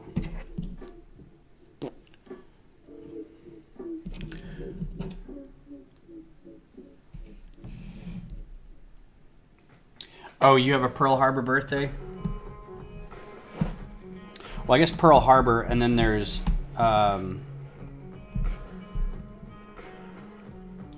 because it's December 6th and December 7th. One is like victory in V-Day or something like that. Oh man, I'm missing a tile somewhere.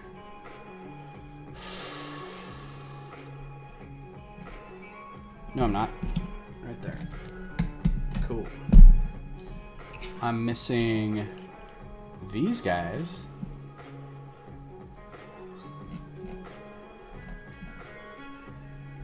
Alright, this I can all see. Where did I miss these two things? These seem integral to something.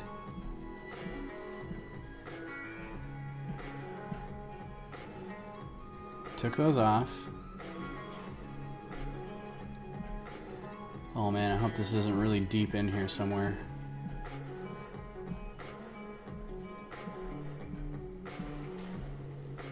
Alright, so I didn't see these at all in any of these windows.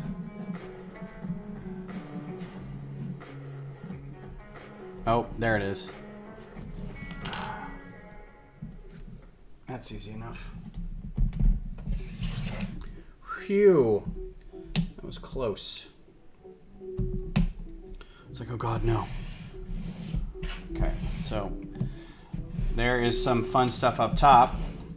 I think the last two bags are going to be these little things over here. There's a lot of extra parts in that one. Okay, so let's get back down here. So what's Alone about? Is it like people trapped on mountains and stuff?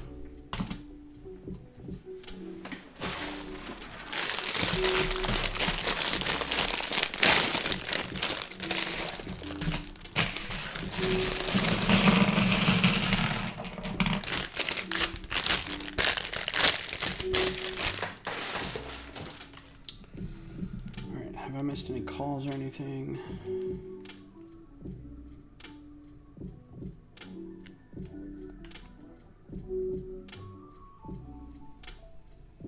Yeah, close that.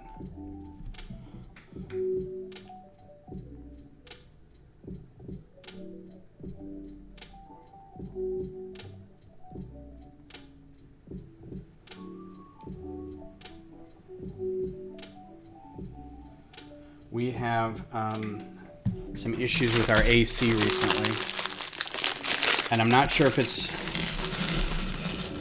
because it's 110 degrees outside or if there's something wrong with the AC.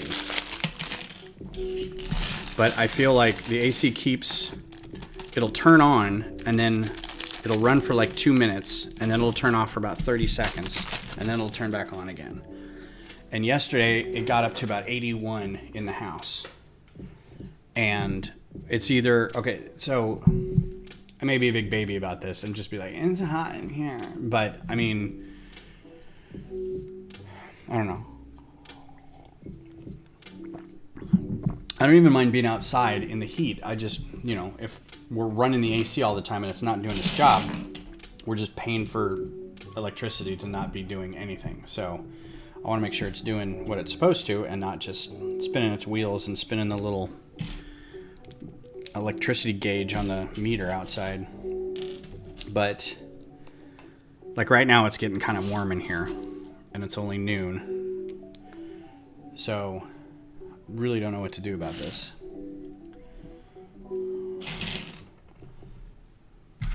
And it's not like the air filter needs... I've got another air filter. I can change the air filter again, but we just replaced it like a month ago. They should last, 3 months.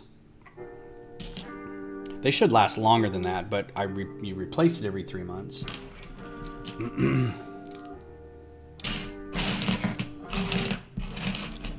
Oh, the joys of renting. So we got a text from the... landlord saying, is it still a problem because I haven't heard from the AC guys? I'm like, dude, it's the middle of July. We're in the middle of a heat wave. You are not going to hear from the AC people. Be lucky to hear from them, like, ever. Also, if we're going to continue to live in Texas for a while, I might just invest in a like a portable AC unit so we can not worry about the whole house so much and we can just worry about our bedroom or something like that. Or to have in case the AC actually goes out, because that's happened before several times for us. Get one of those big R2 units. No, that was my thought too, Scott. Thermostat's busted. Because it does. I timed it. I was like, okay, well, that was 2 minutes. And that was 25 seconds. And now that was 2 minutes. That was 25 seconds. So, and it's not like an expensive thermostat. It's just kind of a junky, like it came with the thing. Like they didn't put a nice one in there. So I wouldn't honestly be opposed to buying a nice thermostat. Maybe I can just replace it at Home Depot. But we rent. Not my problem. Shouldn't be, anyway. Grass not growing right, that's my problem. But the stuff that is part of the house is not something for me to fix. Yeah, you can hear it. It just shut off. It ran for like a minute. Which is weird. Then, like, overnight, it'll run fine. Like, it'll run for 10 minutes or something like that. So I don't know what's going on. But after the stream, I got to respond to him and say, well, here's what we think is happening.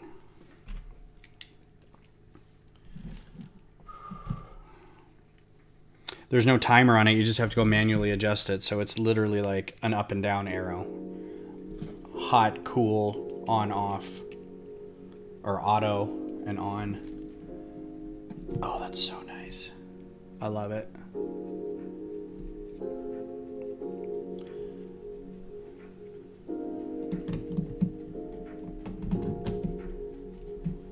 So pretty.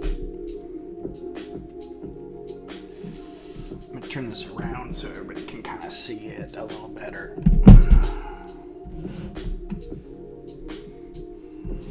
It's kind of fun. Okay. Yeah, I do want to eventually buy, and I mean, there's really no reason, honestly, other than feel like you're getting equity out of it.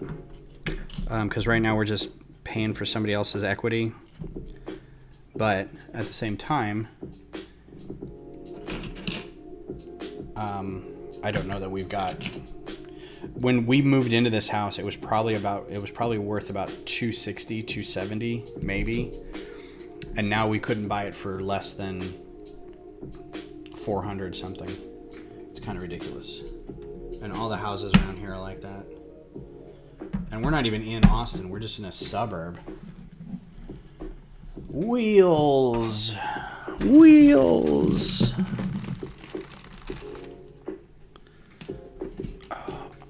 Usually they want you to put the wheels on last. That's interesting.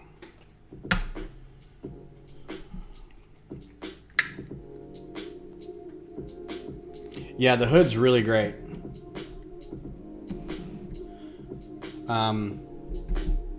Good engine look in there. Little stuff, wiring, rubber bands in there. I always worry about putting rubber bands on something that's stretched because I'm like, eventually those rubber bands are going to break. So, but it doesn't matter because it's in a thing that nobody but me is going to be looking at. That's fine. I really like the door opening feature. It's got the two hinges on it that kind of, you know, kind of opens and keeps it. This back one, or one of these. So it doesn't just swing all the way open. It actually stops it at some point. And it's a little more, not chunky, but it's a little more sturdy when you're opening it.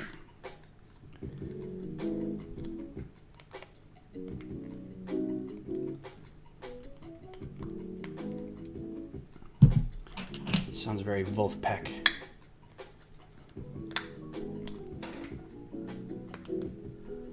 All right, which way do the wheels want to go with the spokes on the outside?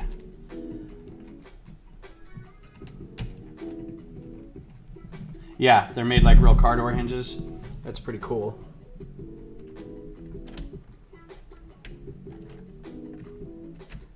Especially older car door hinges, like you could see the hinge on it. Newer ones, I feel like you don't see the mechanics a lot in that. Okay, yo. There we go. Always worried about doing this.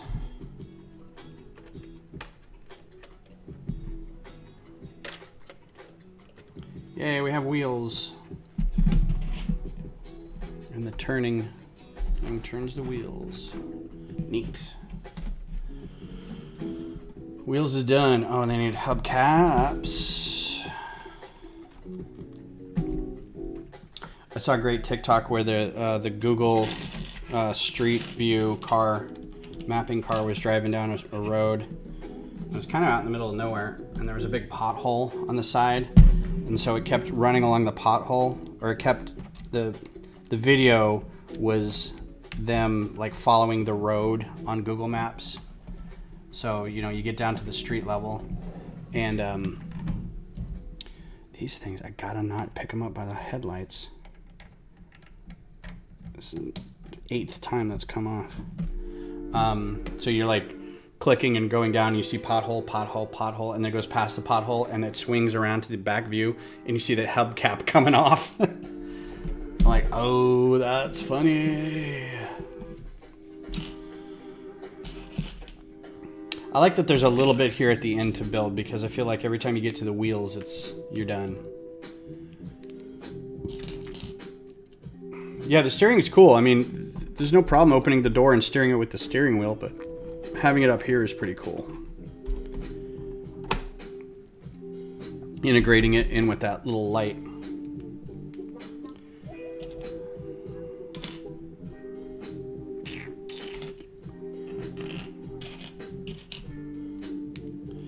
All right, more rust stickers, not putting those on.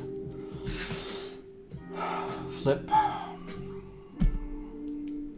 We're gonna go a little past noon. I apologize. I thought we'd have this done by then, but we shall.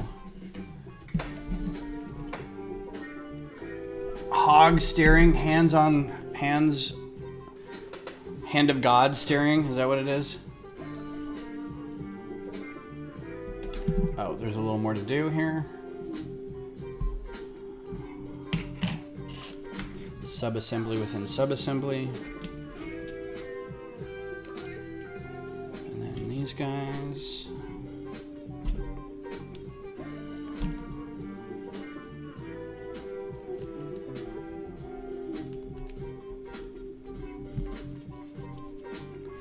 Okay, so this goes here. Yes? Uh-huh. A little thing.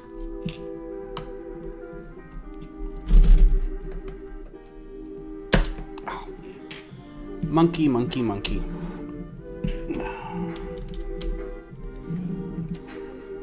So I will say that building this is fun. I really like the techniques. There have been several times where I'm not really sure where to hold it to do a thing, and something comes off in my hand, like multiple times. So if you're watching this and you haven't built this set, be aware that lifting it in certain places, things are going to fall off in your hand.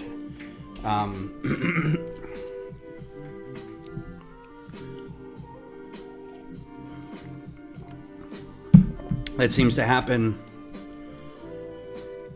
more in this set than I think in other car sets that I've worked on.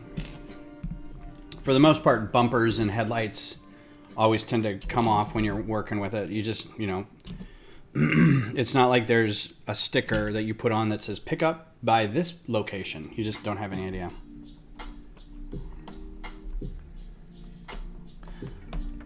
They're also assuming you're not picking it up to do a lot of these things where you're attaching things later. If you can't get like good leverage and you want to kind of get a hold of something, you kind of grab at it.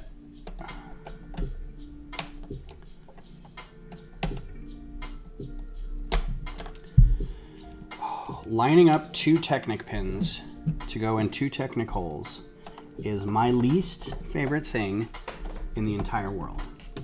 It's so frustrating. So here's a perfect case of I would not have done this. I would have put a snot brick right here and figured out something to attach it to on this side, because this is just, I hate it. Any one step that takes you more than like 10 seconds to do,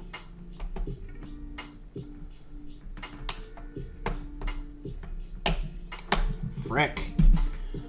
Oh, well, that is never coming out.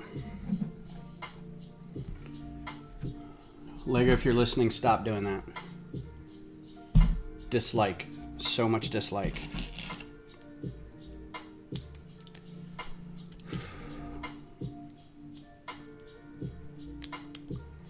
And this goes on, oh, interesting, 2 little ball joints in there.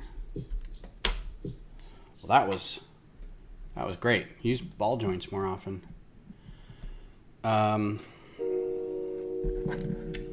They're really buttoning up all these little seams and stuff at the last minute.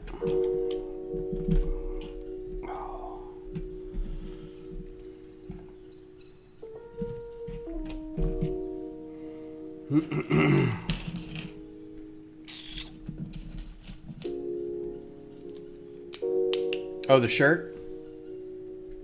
Yep. That is a guy in our lug, Will Heron, is a shirt designer, and he sells his shirts. So willherondesigns.com. He has, like, all the shirts everybody was wearing at the convention were, for the most part, stuff he's done. My favorite is a black shirt with a little white Stormtrooper minifig on it. I'm sorry, a Stormtrooper building toy figure. Not a minifig. You didn't hear that from me.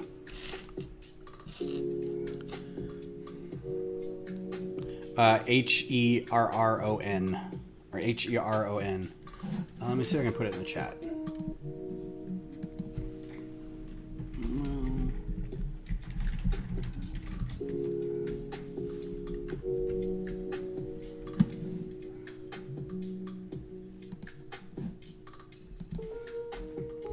Now, a lot of the stuff on his site you can't get online. You have to get it at a convention, but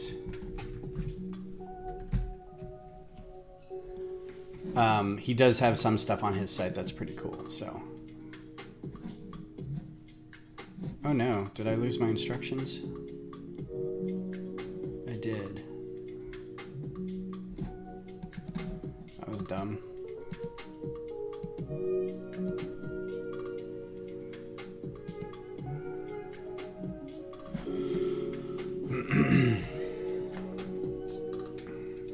I think the plain one he does have on his site, though.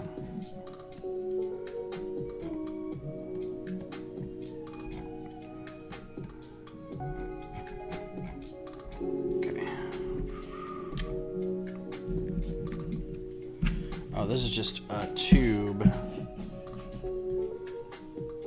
I like how they make this tube in the instructions look bendy, but it's one of these rigid, not rigid, but I mean they're not super bendable. And if you're not careful, it'll just rip whatever clip you've got going on off the thing.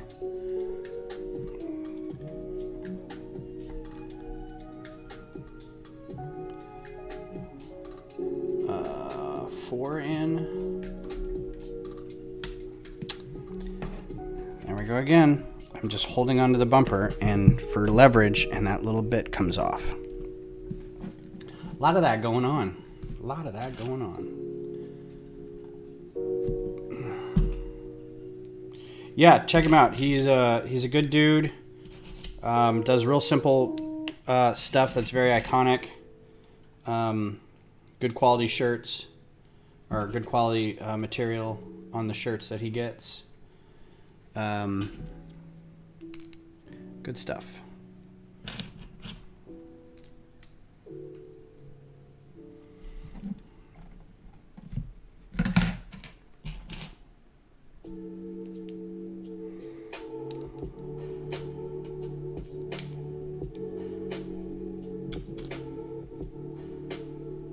Yeah, and we don't say that M word. I'm really, because I wanted to get, you're gonna be hard pressed to get anything printed now on a minifig. Lego came out and was like, nope, no more printing stuff on minifigs that is a logo. So like if you wanted to do like a design, like a jacket or a pattern or something, that's probably still okay. But if you wanted to put any kind of logo on a thing that's they're not going to be happy about that.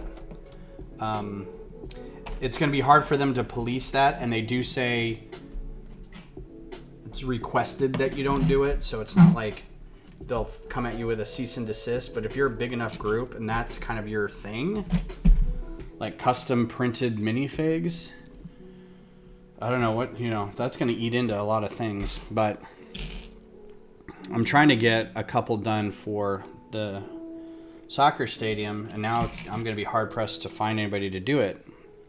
The jersey for the players is just black and white stripe, Verde and black, and then it's got Yeti in white written across the front because that's the main sponsor. And I don't know if I'm going to be able to get that, so I'm just going to have to try to get maybe a just Verde and black stripes and just go from there and see what happens. Yeah, the minifig, or the torso and torso one's my favorite.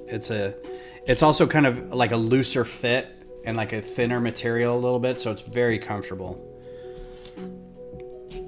If he still has those pieces of material in that. Oh, here we go again. Technic pins and Technic holes, two at the same time. That one wasn't bad. Okay.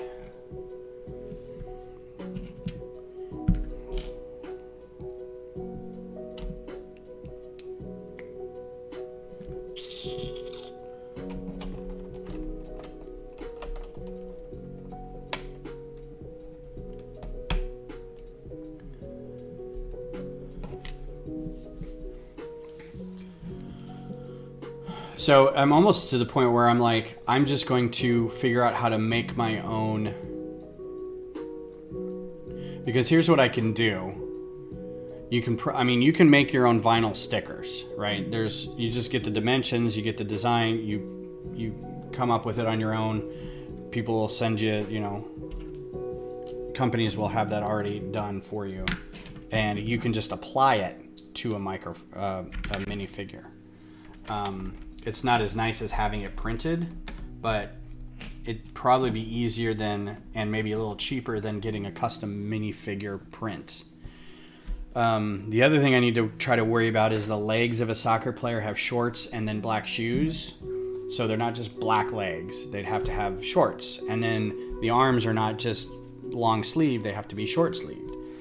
Finding black or green short sleeved arms is expensive.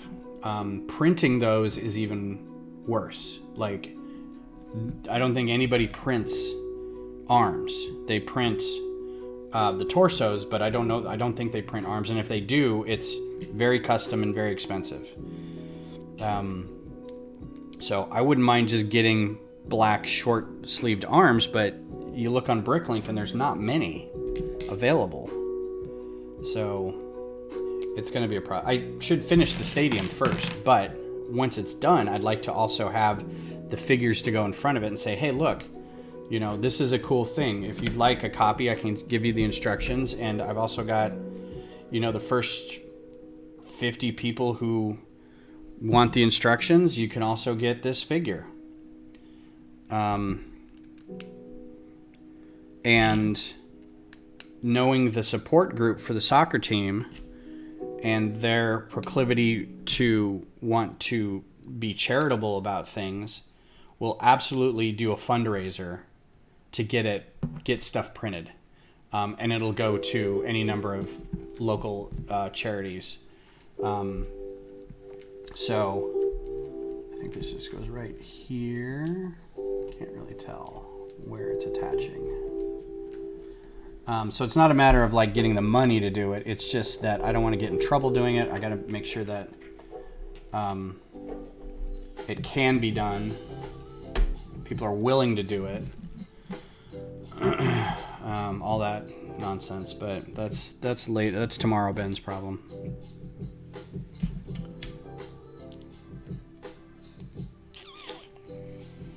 So it's noon this afternoon. I realize this is taking a little longer, but there's a lot of little stuff going on here.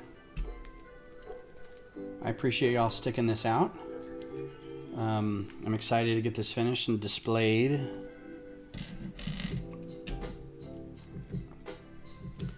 I'm really excited for these.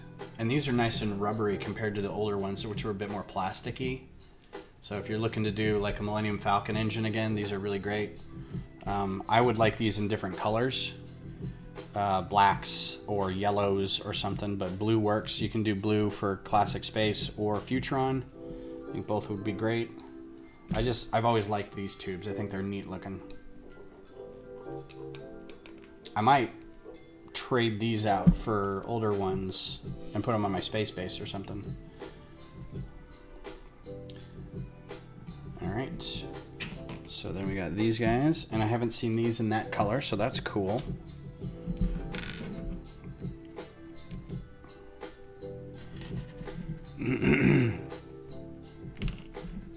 Haven't made a logo for you yet, Scott's Blocks? Do you, like, for your channel or something? Are you waiting on getting a channel made and figures made for your channel? Because I hadn't even thought about that for me. I have a sig fig and I need to order more parts for it. I don't have it with me. It's around here somewhere. It's just a head with a beard and glasses. Oh, did I lose it? Please say I didn't lose it. I think it's with my badge maybe. But it's a video game shirt and it's jeans with a chain wallet. I gotta get those parts. Okay. So this goes... Alright, this is gonna be unique. Okay, it goes here. And these two things go down in here.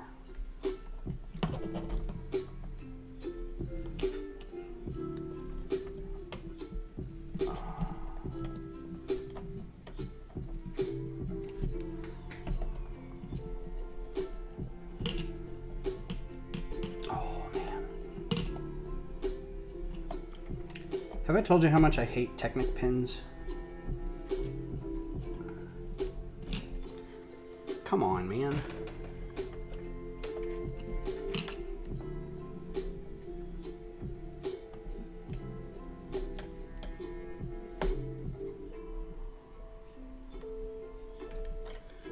Frel, that is just ridiculous.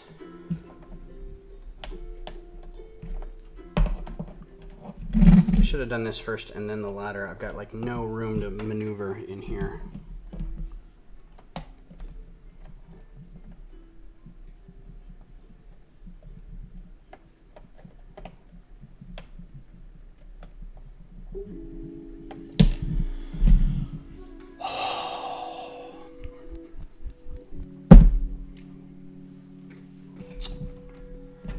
Like, I want to take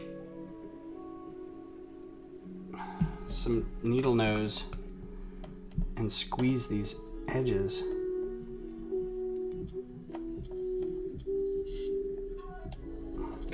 What the absolute F?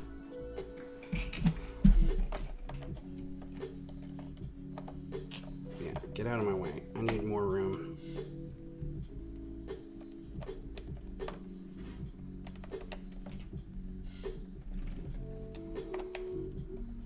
Oh, that is so dumb.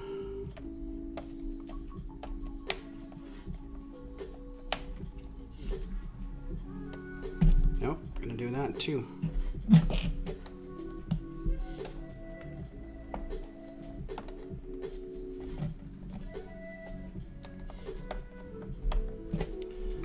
Wow, that'll really derail my love of any freaking Lego set.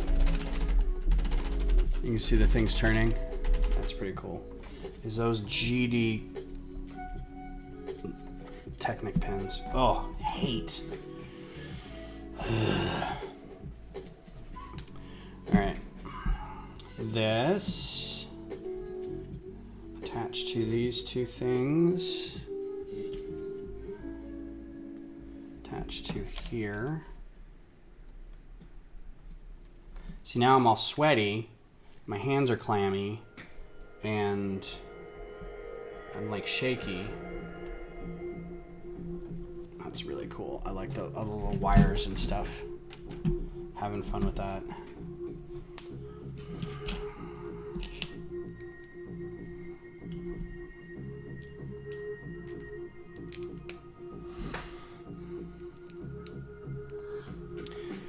No, Glenn, I do not.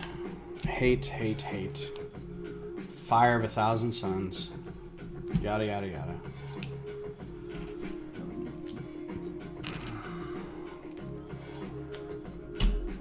Like, the people who do Technic sets, and it's their favorite theme, just must have all the patience in the world. Or the strongest fingers, or, like, tricks or something to get those to work. Because I know there's a way where you can, like, kind of angle it, and it, like, smushes the pin a little bit so you can get them both in, but every time I try to do that, it, like, spins funny, or I'm catching the lip of it in that little slit. Bother me. Bothersome, bothersome, bothersome. But if all I'm complaining about is a Technic deal, then the set's a lot of fun. I mean, I'd rather be doing this than almost anything else. I should be doing yard work. I need to mow, but it's also 1 billion degrees outside. I don't think Beth answered the text.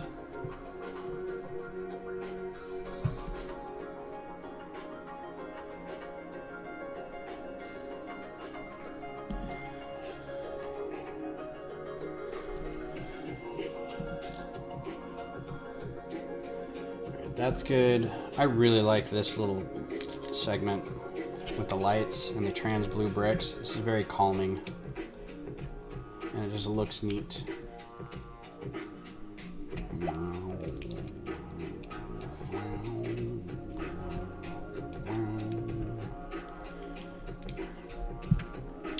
So anybody got any plans this week? 4th of July is over. Nothing really going on until like September. There's no major holidays in August. Everyone buckling down for some heat waves and whatnot. Got any fun family adventures going on or anything?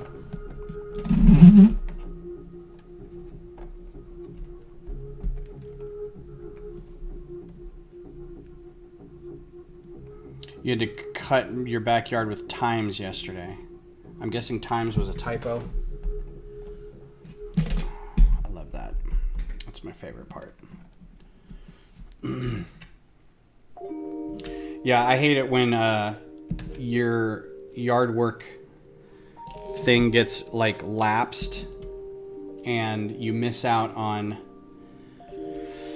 taking care of stuff and like weeks go by and suddenly you're... Oh, you had to cut it 2 times. Yeah.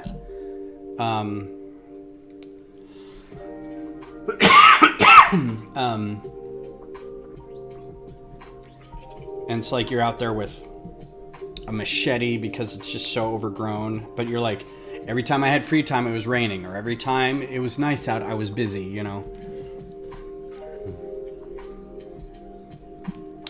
I bet he hit the W instead of the 2. Yeah.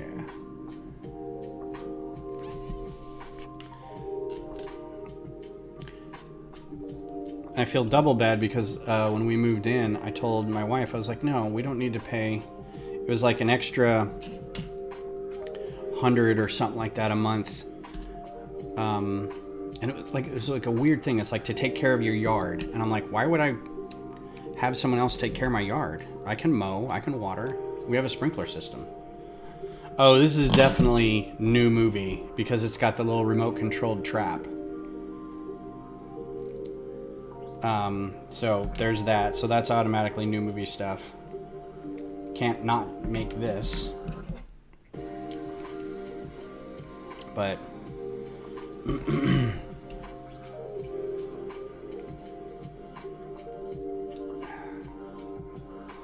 why were you sick for 2 weeks too? Did you have COVID or did you just have like the flu? Something laid you up for, did you break an arm? Because it's more than 2 weeks. That's pretty cute though. I did like the new Ghostbusters movie a lot. Like, it wasn't bad. It hit all the right spots, I feel. This guy goes in there. Gloop. That's cute. All right, what's next? Oh, it's schmancy. Let's see if this works. Oh, that's cute. Holy crap. I love that. That is the best thing I've seen on a car. I mean, you can have the Aston Martin all you want. And I do. And it's great with the machine guns and the rotating license plates, but that's super cool. I knew this was going to come in somehow. I just didn't know what. That's great.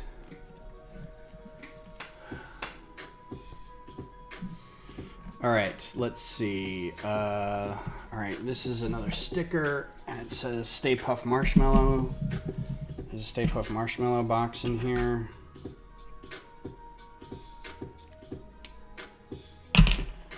This is another sticker.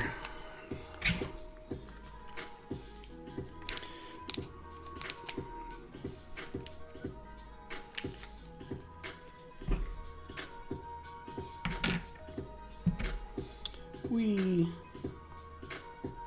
Not Stay Puff, it's Stay Puffed. A lot of people mispronounce that. This just sits on a chair in here? Okay.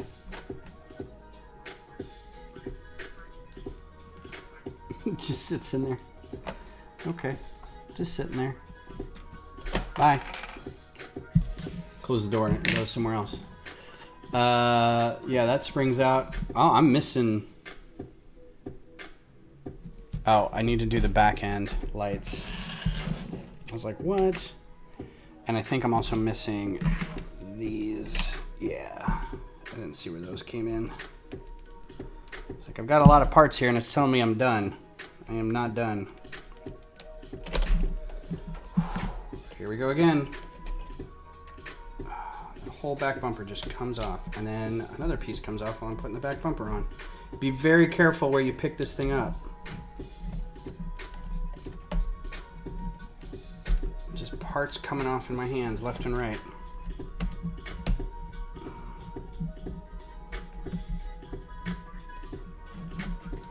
Yeah, don't. Come on, really?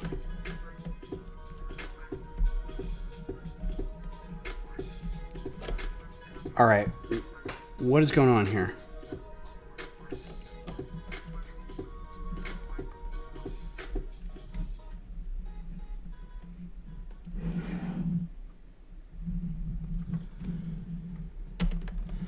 Wow, that is terrible.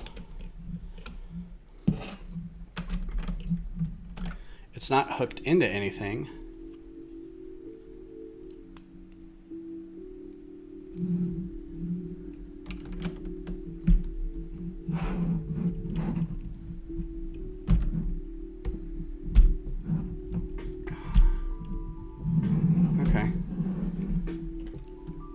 You want to pick it up by the bumpers. It's a big car. Lego Bear, hello from San Antonio. How are you?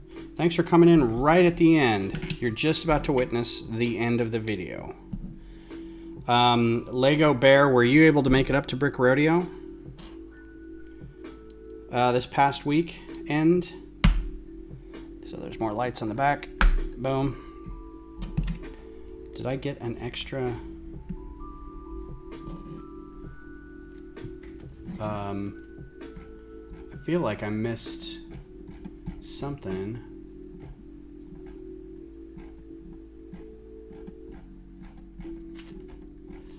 So there was a thing up here that was like, do this, make these lights. The wheels, the lights, times 5. Oh, there's another one over here. Okay. I was like, why do I have an extra boat bottom?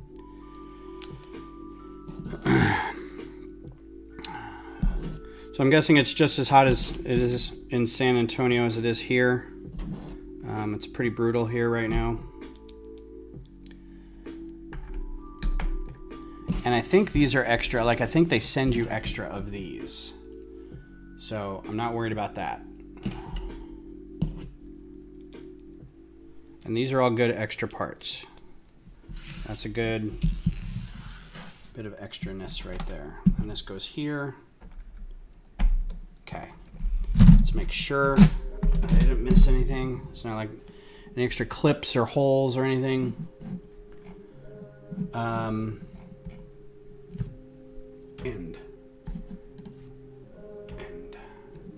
It's the last page. It's pretty cool. Feedback. Here's all your parts. It's a lot of parts. Yeah, that thing shoots out that side door. Open this up, and it opens. This thing should pop out.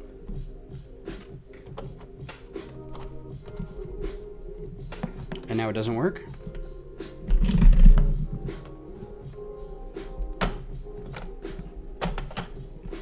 Yeah, so it pops that chair out. Put a person in there. So that's pretty cool. Does it? Here we go. That's pretty neat. And then yeah, when it drives, it's got the rolly things up top here. These things move. Again, the oh, you didn't make it? That's cool. Try to get to Houston next year. It'll be in Houston. I realize it's probably closer to be in Austin, but there you go.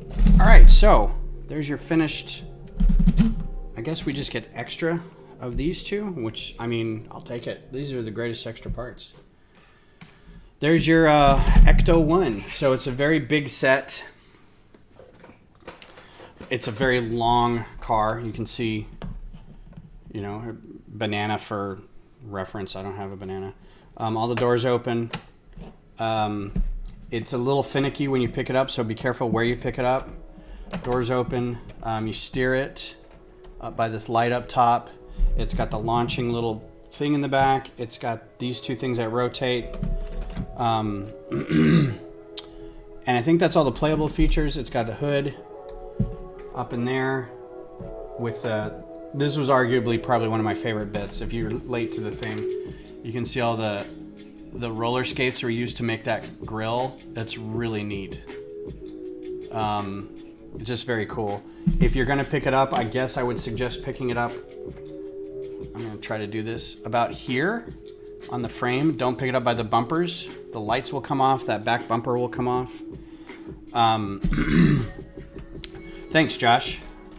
Lots of neat greebling up in here. The top stuff. Apparently, the movie version has the ladder on the other side because the original movie doesn't have this chair that swings out. So this is technically the new movie version. It comes with a sticker list full of rust that I did not put on here. That's up to you. Whether you want the rust on here to make it look like the newer version or keep it nice and white like the old version. The back end opens and you can see, you can't really see in there a whole lot, but there is a lot of gear in there. That's very cool. That was fun to build in there, but you can't really see it from outside.